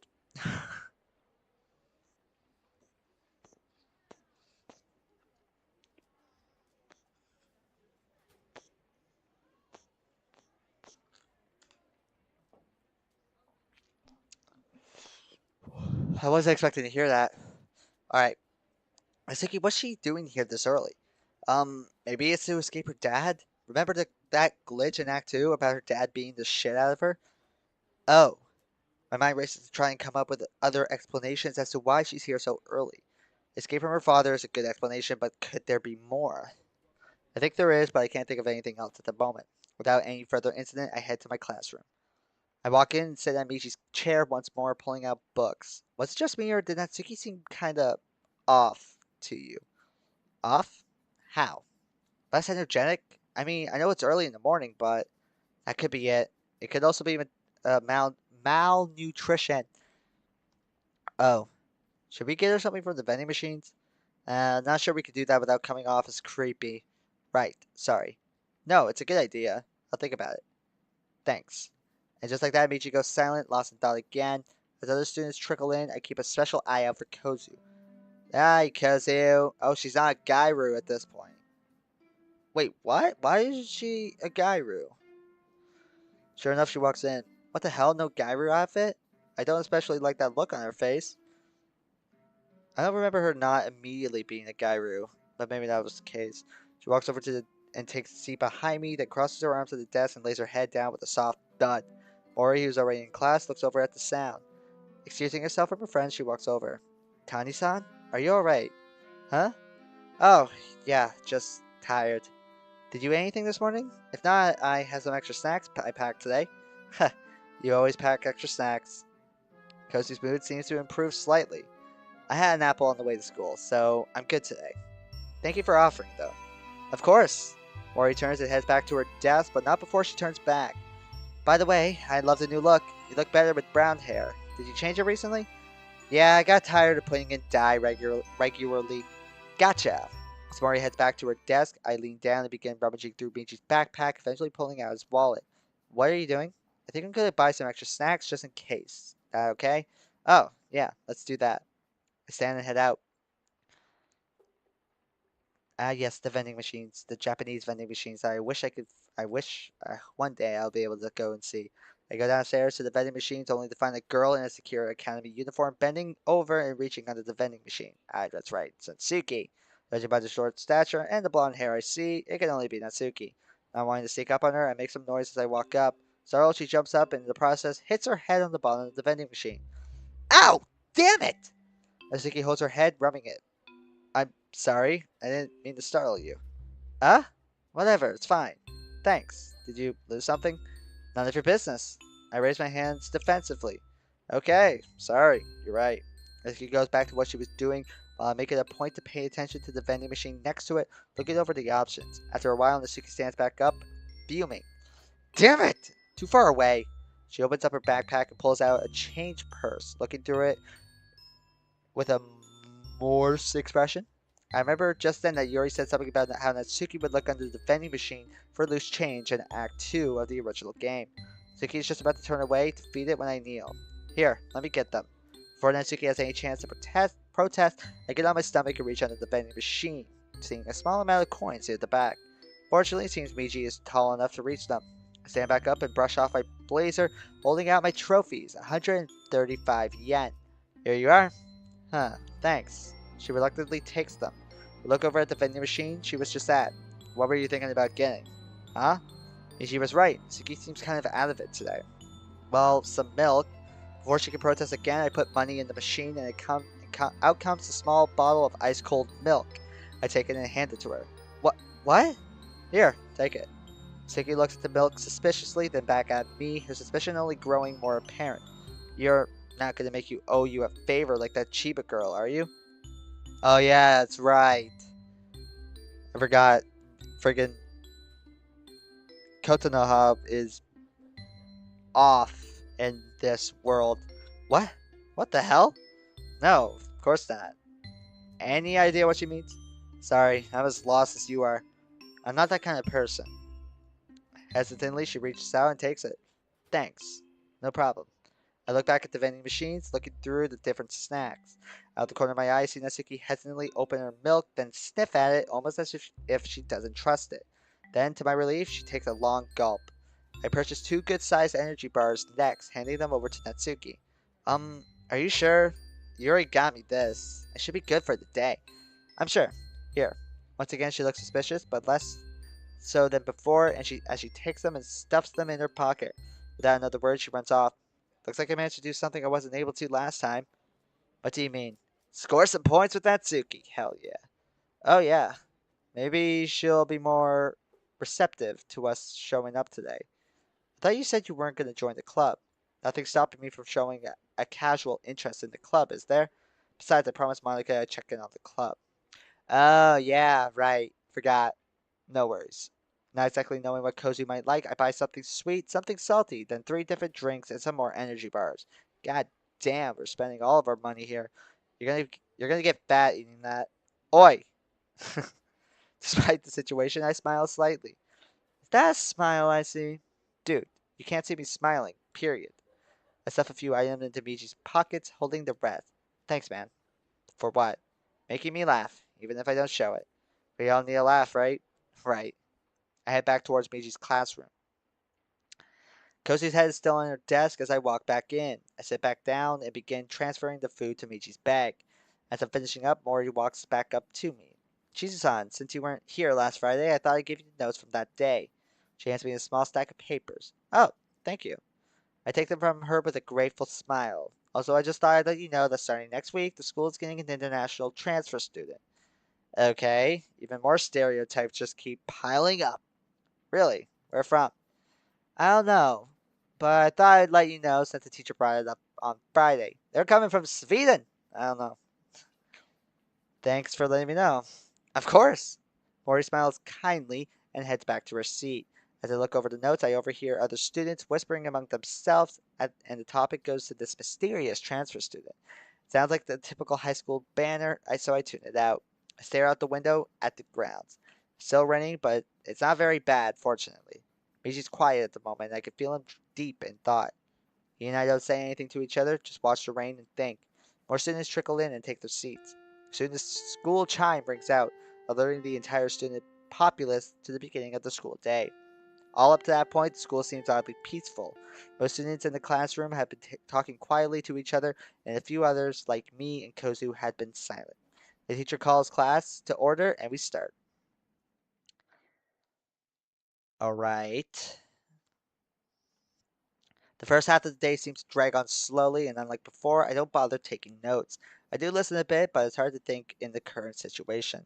To my dismay, and despite his best efforts, Michi falls asleep. Unlike before, where I felt like some kind of pressure being lifted whenever he slept, now I'm painfully aware of how tired his body feels. I slowly stand and stretch. Now I can understand Michi's tolerance for coffee. Grabbing his wallet, I head out to the cafeteria. Ba, ba. After getting some more of the chicken curry, I head over to a quiet corner of the cafeteria, sit, and begin eating. Meiji wakes just then. Ugh, did I miss anything? No. Ryan? Hmm? You sound upset. Oh, sorry. I'm just concerned, is all. About the girls? And you? Me? Narcolepsy, man. You fell asleep earlier. I was worried. Oh, that. I'll be fine. Don't worry. Are you sure? Yeah, I've always had it. I've learned to deal with it. If I've always had it. Well, let's hope so. I eat my curry and drink the black coffee I'd gotten in silence. I'm lost in thought, so lost in thought that I don't hear someone sitting across from me until they're just sitting down. Oh, that's right. Yuri sits with us. I forgot. I jump slightly as Yuri, her face buried deep in a book, sits opposite me, a tray of food in her hand. Did she not see us here? Maybe not. I softly clear my throat. um, pardon me? Huh? Ah! Yuri looks up and notices her situation. I'm so sorry. I didn't mean to sit so close. It's okay, really. I give her a reassuring smile. Gotta say, though, it must be a damn good book to distract you like that. Ah, yes, it is. She nodded, seeming to relax just a bit. I'm still sorry, though. No, it's alright. Is this your normal seat? She nods slowly. Understood. I'll move. I stand and begin moving when the title of the book catches my eye. Easily Disturbed, eh? What genre is it? Huh? Oh, it's a psychological horror novel I've been enjoying recently. I raise an eyebrow curiously. What's it about, if I may ask? Yuri's eyes widen in excitement. Ah, one moment! She flips to the back of the book and reads the blurb. Right, just wanted to make sure I wasn't spoiling anything. It's about a young nurse working in a mental institution. The author describes how working for the institution starts to change her. She begins seeing and hearing things, and she isn't sure how real what she's seeing is or not. Huh, well, that sounds like a curious and interesting read. Oh, it is! She puts her book down. The writing style is quite similar to my very favorite horror novel. The author is an incredible master of suspense, leaving even you, as the reader, unsure. Even the ending is masterfully crafted, leaving the readers guessing as to what actually happened. Well, that does sound like a fun read. Yuri nods. Then a look of realization passes over her face. Oh, I'm sorry, I didn't mean to ramble on. It's alright, you didn't ramble, and I asked, remember? Oh, well, if you're sure. No worries, I'm sure. Mind if I sit on the other end of the table? No, that's perfectly fine. Out of the corner of my eye, I see Yuri slowly go back to her book, but I see her looking back at me every so often for a bit before fully focusing on her book. I decide the best thing for it is to just leave her alone for the time being. After a short time, she is finally focused on her book again. I finish my curry. As I'm on my last few bites, someone walks over to our table towards Yuri. Miss Yoshika. Eh? Oh, Miss Shiba. Is something wrong? Oh, I'm sorry. I didn't mean to startle you. What are they saying? Is that English? Yeah, it is. Hang on. Let me listen. Okay. I continue eating, pretending not to understand. I just came over to ask how your mom's doing. I know she had to cancel our tutoring session last week. Is she well? Something is off here. Ah, she had to go to the hospital the day before and her doctor told her to rest. Right, so I was told. How is she now? Yuri's tensing up a bit by this point. Why does this conversation feel forced? But better than before? Oh, good. I'm glad to hear it. If there's anything I can do, let me know, alright? Oh, thank you, Miss Shiba. Don't mention it. Kotonoha stands and walks away. So... Huh? I might not be able to understand English, but something was wrong there. You too, huh? Yeah, I just can't put my finger on it. Remember what Natsuki said earlier about owing Chiba a favor? Yeah, I do. What about it? Maybe there's something behind that. You think? Perhaps so. It's something to keep an eye on, at least. No kidding. I grab my empty tray and clean up my place at the table, leaving quietly so as not to disturb Yuri's reading. Although it seems Yuri now looks a bit more stressed than before. As much as I want to talk to her about it, here she doesn't know me at all, so it would be very unusual to ask her what's wrong. I head out into the corridor, pulling out Michi's phone. What exactly did the two talk about? I transcribe the conversation as best as I can, making an effort to switch my tired brain between English and Japanese. I see. Thanks for telling me. Of course. Are you gonna tell Monica and Sayori? Of course, I will. I'll shoot off a text right now, actually. Sorry, my mom finds something hilarious. I stop, move to the side of the hallway, and send off a quick message. Hey, Monica, you guys got time to spare? There are a few things I need to report to you two. Send the message and wait. Mere moments later, she calls. Jesus Christ, I answer. Hey, that was quick. Well, it sounded urgent. It is. Listen, could you and Sayori look at the script for me? Something just happened between Yuri and Kotodaha. Sayori's actually looking over the script now. We're seeing the conversation between Kotonoha and Yuri, but it's gibberish. Gibberish? How? I don't know. What happened? I'll try and tell you later. Maybe after school before you check on the club, you can come to the space classroom and tell us? Not sure I'll have the time. Oh yeah, guess not. Sorry. Hey, how's that Yuri doing? Is her neck okay? Out of the corner of my eye, I see Kozu approaching, but think nothing of it. My neck's fine, just a bit sore. She also says it hurts to swallow.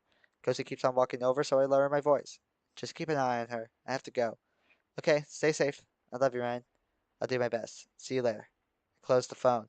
Talking to your girlfriend? Ah, yeah. We were working on a project together. She frowned a bit for some reason. I see. She walked back to the classroom fast. Wonder what that's about. I walk back to the classroom and see Kozu sitting at her place. There are a handful of other students also there, most in a small group of friends talking. I take a seat and pull out the medication. As I'm about to pop one in my mouth, the memory of Sayoko's crying face flashes through my mind. I hesitate to screw the cap back onto the bottle and put it away. With how scared and desperate she looked, I can't risk taking them anymore, especially since her own daughter had the same reaction this morning. I lean against the window and look out. The sound of the rain soothes my worry over Sayoko for the time being. Despite the body I'm in feeling tired, my mind is racing, trying to process what I've seen all day. Obviously, it seems that Natsuki is still having the issues from Act 2, the malnutrition anyway. And if I'm remembering right, she was the one who changed the least in Act 2 since the original game's Monica only edited her father's traits. I make myself a mental note to ask Sayori to keep an eye on her regardless. Yuri didn't seem all that different than before, but then again, the same thing happened in the base game as well. It's the others I'm worried about, the other people I've seen. Cozy, for one, she isn't a bully like she was before, which isn't a bad thing, but what could have changed so drastically that she changed completely and apparently over the weekend? Kotonoha seemed to be the same, but something feels off. I just can't think of what it is. And Sayoko. Hmm, maybe a second opinion would help. Meiji? Huh? What's up? You've seen what I've seen today so far. Can I hear your thoughts? Well, I'm not really sure, to be honest. I'm not really good at this, thinking hard about things.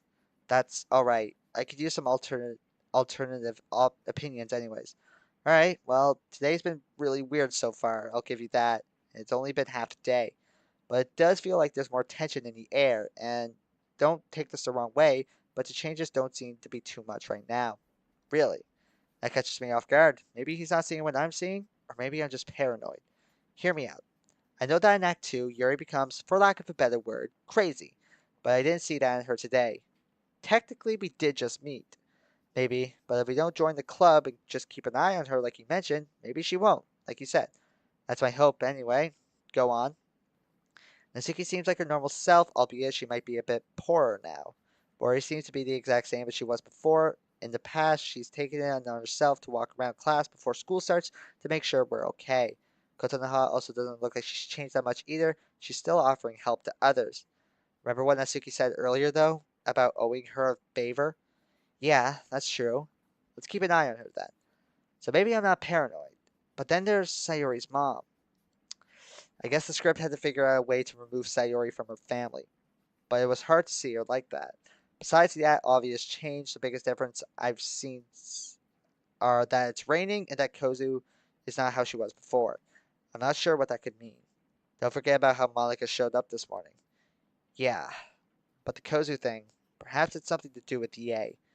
Oh, her. I feel Michi begin to get angry again. I take a couple deep breaths. I'm the last person to say this, but calm down, man. We'll have to look around for her later, I promise. We'll have a look. Right, I'll try. But she's just so aggravating. I couldn't agree more, but things could have changed for her too. Maybe she isn't that bad this time around. That could be why Kozu isn't a bully Gairu this time. I don't know. Guess we won't know until we see her. Agreed. Although, I trailed off trying to organize my own thoughts again. I agree with you about Mori. She seems to be the exact same as before, but that glance she shared with Kotonoha before school has me worried. I thought they were best friends. Sure seemed like it, so there's a major change there. Let's just hope it's nothing serious. I hope. Maybe I didn't think about this as hard as you did. I can feel a headache coming on. Sure enough, a small ache begins in my head. I rub my temples a bit. Ah, damn. I was hoping we could continue this. Maybe the later. Suddenly, I feel Michi fall asleep instantly. Yikes. Internal alarms begin going off. If that's because of his narcolepsy, I've got to start drinking more coffee. I wonder why Sayoko was so scared of Michi's prescription. The teacher comes in just then and class begins. Not especially in the mood for school, I absentmindedly begin taking some semblance of notes as the teacher drones on. Alright. Some of it is starting to come back to me, but some of it, like most of this, like I do not really remember all too well. At the day ends, students excitedly begin putting their books away, and I can hear them talking about various things. I look back and see, to my surprise, that Cozy was not there anymore. I don't even remember hearing her leave, although it's possible she slipped out before me. Michi was still asleep when the bell rung, but I feel him wake up as soon as I put my books away. Ugh. Huh? What time is it? End of school, dude. Really? I fell asleep again? Yeah, you did. Oh, damn. I was trying so hard. It's not your fault, man. I'll just drink a bit more coffee throughout the day. Yeah, that might help. Thanks. But don't take those meds again. I won't. I promise. Good. So to the club then? You gonna be alright? Huh? You're nervous, aren't you? He's right. I'm nervous. Just like the last time I did this, but not quite in the same way as before. Although I think the correct term would be downright petrified. I can't help but wonder what things are going to be like in the clubroom when I arrive. Will Natsuki and Yuri be at each other's throats without Monica or Sayuri there to try and keep them in check? Or will they just be ignoring each other? Yeah, I am.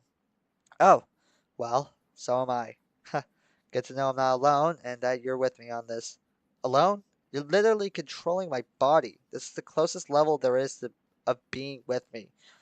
I smile a bit. It's comforting to know that he hasn't quite lost a sense of humor here. How true. Well, let's head off to the literature club then. Slinging my bag over my shoulder, I head out into the crowded school hallway. I pay close attention to the students around me as we walk. I remember a few of them from the past week, and nothing I'm seeing indicates any change in personality. As I head towards the clubroom and approach the stairs to the fourth floor, I hear running footsteps from down the hall.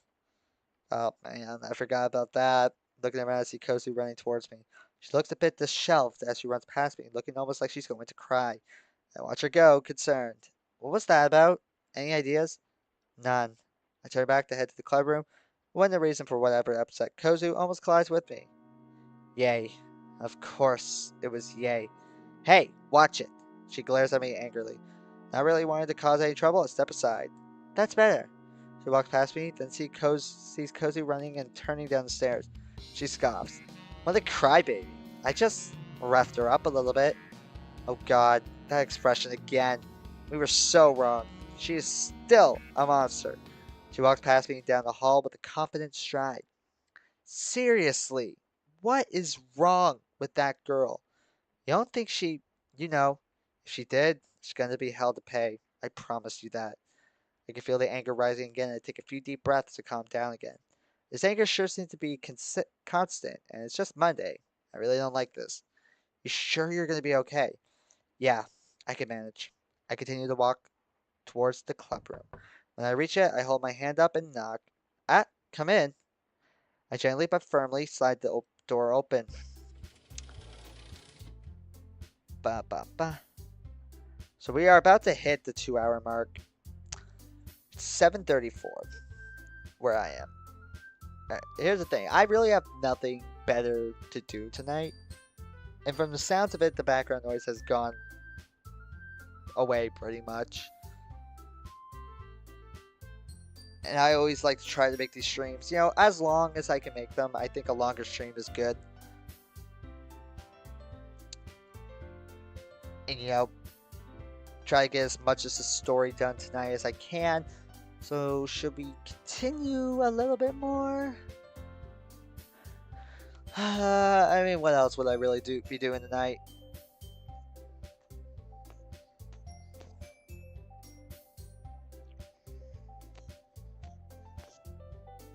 I will save it, though.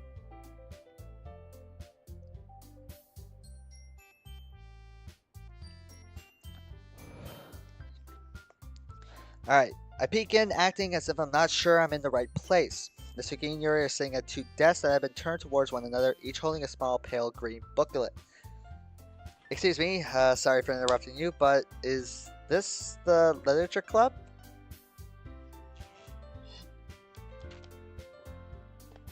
Sorry, I had to take a quick drink. The girls exchange a look for a brief moment, then Yuri stands and faces me a bit nervously. Yes, that's correct. Oh, that's good. I wasn't sure I had the right place. Hey, I remember you from this morning. Oh, have you two met already? Natsuki freezes. I immediately jump in. I accidentally ran into her this morning on my way to class. Oh, I see. Well, welcome to the Literature Club. I'm the Vice President, Yoshika Yuri. This is one of our members, Muramoto Natsuki. I'm Chizumiji. Nice to meet you two officially. Ah, yes, of course. Wait, did you guys meet already? We talked a little bit at lunch about a book.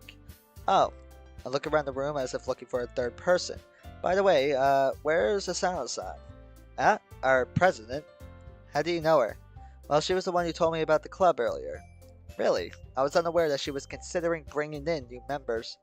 Well, I'm just here to check out the club. That's all. Sorry if I disappointed you. Huh? Why would we be disappointed? Okay, not the response I was expecting. Well, I mean, from what she told me, you're one member short of being an official club, right? Guessing that's why she asked. Psh, so she asked you. Why? Not sure. Really. I mean, we were in the same class last year, but that's basically the only way I know her. Well, even if you are just visiting, as vice president, it is my duty to welcome you. Thank you very much. Yeah, welcome, I suppose. I'm sorry Monica isn't here today, but she told me she wasn't feeling well and that she would be staying home today. Oh, I'm sorry I missed her. I'll tell her you stop by after the club meeting is over. In the meantime, would you like some tea? Today is certainly a day for it. I indicate the rain outside with a small smile. Oh, it is indeed. I'll go find some water. Be right back. So saying, Yuri grabs a hot water heater and rushes out of the club room, leaving me alone with Natsuki. So, the atmosphere gets tense just then, and I'm not entirely sure what else I could say. Never had this happen to me before. However, before I could try again, Natsuki speaks up. Hey, listen, about earlier today, with the milk and the energy bars. If you still think you owe me anything, you really don't. No, that's not it, dummy. I feel a small bit of relief from this exchange. It feels more normal than anything else that's been going on lately. I just wanted to thank you and make you promise not to tell anyone about it, okay? Right, I promise. Good, you'd better. I nod in affirmation. Suddenly I hear someone's stomach growling. Natsuki's face goes beet red and she looks away. Oh, you're so cute, Natsuki. I smile a bit, then reach down into Michi's backpack, pulling out some of the food I got from the vending machines earlier. Here, take whichever ones you like. Natsuki looks at me again, frowning in suspicion. Is something wrong? Michi, correct me if I'm wrong, but didn't she readily accept the cookie I brought for her last time? No, you're right. She did pretty much dig into that cookie. I wonder why. She looks down at the bars I've laid on the desk in front of her, then looks back at me. Why? What do you want out of me? Suddenly, she brings her hands over her chest, almost in a protective gesture. You don't want to do that, do you? What? Oh God, no! No, no, no! Yes! I shake my head, looking horrified. What the hell kind of experience did this Natsuki have that her mind immediately goes to that? Did the script corrupt everyone's libido this time? That wasn't my intention at all, I swear. Ryan, do you think your dad or someone has been... Oh God, I certainly hope not. Or anyone else for that matter. Yeah, same here. Oh, wait, I think that sentence was different from the base game. They did say in the update notes that some lines have been changed. I do think that line was changed. I think he got really mad at him last time. Like saying, finish that sentence again, I fucking dare you. So I think that's one of the lines that was changed. Okay. Hey, stop spacing out on me and just tell me what you want. I look back up at Natsuki. Look, Muramoto-san, I was just trying to help. I promise. She hasn't moved for what seems like minutes, but it's probably only a few seconds. Finally, she reaches down and grabs the nearest candy bar, a bar named Knibble that resembles a Kit Kat bar. Quickly, she opens it, but just like with the milk earlier, sniffs hesitantly at the bar. Finally, she breaks off a piece and eats it. I open a small bag of chips and slowly begin eating. While she nibbles on the chocolate-covered wafer bar, I see Natsuki looking up at me and with a lingering bit of suspicion in her eyes. Thankfully, Yuri comes back just then. Her face looks a bit flushed. I hope that doesn't mean what I think it means. Sorry for the wait. She looks at what Natsuki and I are doing. Where did you get the food? I bought them earlier. Sorry, is there no eating allowed in the classroom? No, that's not it. I pull out a small matcha cake and hand it out for Yuri. If you want some, I don't mind. I bought too much this morning anyway. Yuri looks down at the cakes, then back up at me with a curious expression. Are you sure? Of course, be my guest. You prepared tea for me. It's the least I could do. Yuri smiles at me gratefully. Thank you very much then. She takes the cake and opens it, taking a bite and clearly enjoying it. Yuri then walks over to the closet and begins gathering the tea set and placing it on the shelves against the back wall. Silence falls. The only sound at the moment is Yuri's preparation of the tea. I nervously pat my lap, trying to think of something to say. Suki looks slightly nervous, looking out the window, mostly giving me suspicious glances. Finally, I clear my throat. So, what were you reading before I came in? Suki looks over at me, startled out of whatever train of thought she was having. Oh, here. She shoves one of the books forward. I gingerly pick it up and read the title. American Short Stories. Huh. Alright. Which one were you reading? A Horseman in the Sky. Isn't that the same story that they read the last time? You're right. That's a bit encouraging, isn't it? We'll see. Really? Why that one? It's the one Monica chose for us to read this weekend for discussion. Suki says that with what almost sounds like derision. I wanted to read something else. Now, Natsuki, there's no need for that. Yuri returns with the tea set and places it on a nearby desk. She pours tea into 3 cups and hands one to me and Natsuki. We all agreed on the story. I know it's not a manga like you. Yuri! Natsuki looks simultaneously angry and embarrassed. Oh, I'm sorry. I didn't mean to. Yuri looks immediately flustered. Is something wrong with manga? I mean, I read manga too. Read manga too. It might not be what most people consider literature, but they tell stories, don't they? Well, yeah, they do. See, Yuri, I'm not the only one who thinks manga is literature. I never said it wasn't. I simply said it wasn't my medium of choice. Oh. Well, at least there's someone else in the school who knows the truth. I smile a bit at this exchange. It feels pretty normal to me. Anyway, what's the story about? Yuri looks up with a sudden renewed excitement, almost like the excitement she showed earlier in the cafeteria. Ah, it's a story set during the American Civil War. The protagonist is a Union soldier named Carter Durst,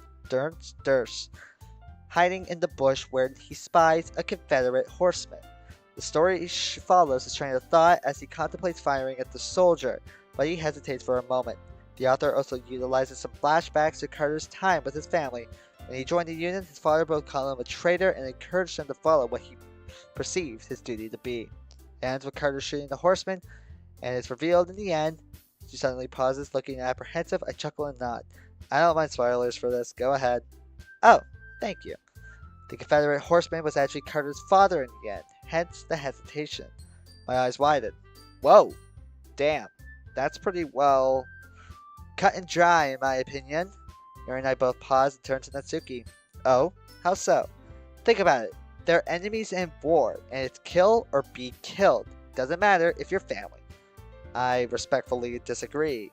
I believe that Carter's inner struggles are meant to be interpreted as a lesson in the relationship between father and son. Intrigued, I lean forward, tea in hand. How so? Even Natsuki looks a bit curious, if still stubborn. As I understand the story, Carter and his father actually parted academically despite the father vehemently disagreeing with his son's choice of army. However, since the mother was on her deathbed, they actually agreed not to tell her and hoped to reconcile in the future. There are many themes that work in the short story, but the main themes are the contrast between familiar relationships and duty. Carter decided that sparing his father's life would have killed many more people in the end, and in this case, duty won out. Huh. I still think that's too wordy for my taste. It's so hard to make your point with... It's just so hard to make your point without all the fanciness. Don't say it, Yuri. I know what you're gonna say already. Awkward. No shit.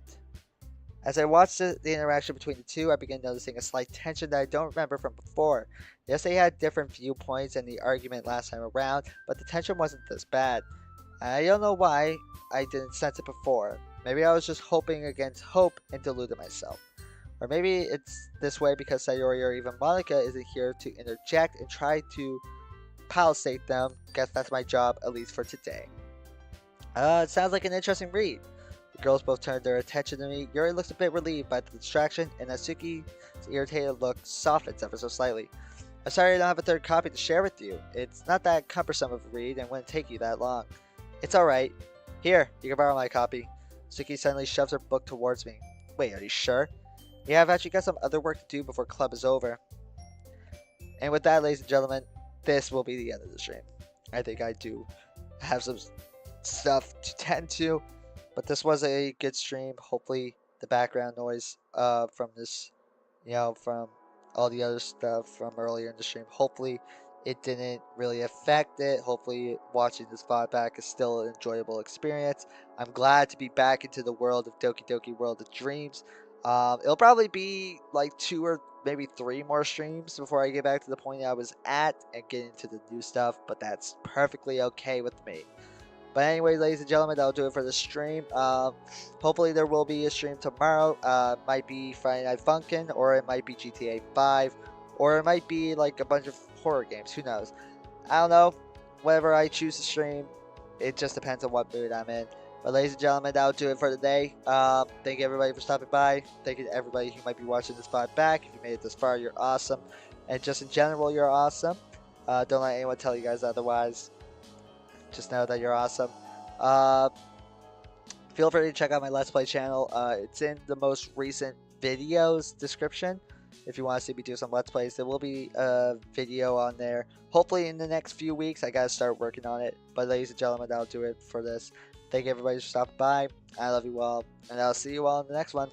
Bye-bye. Peace.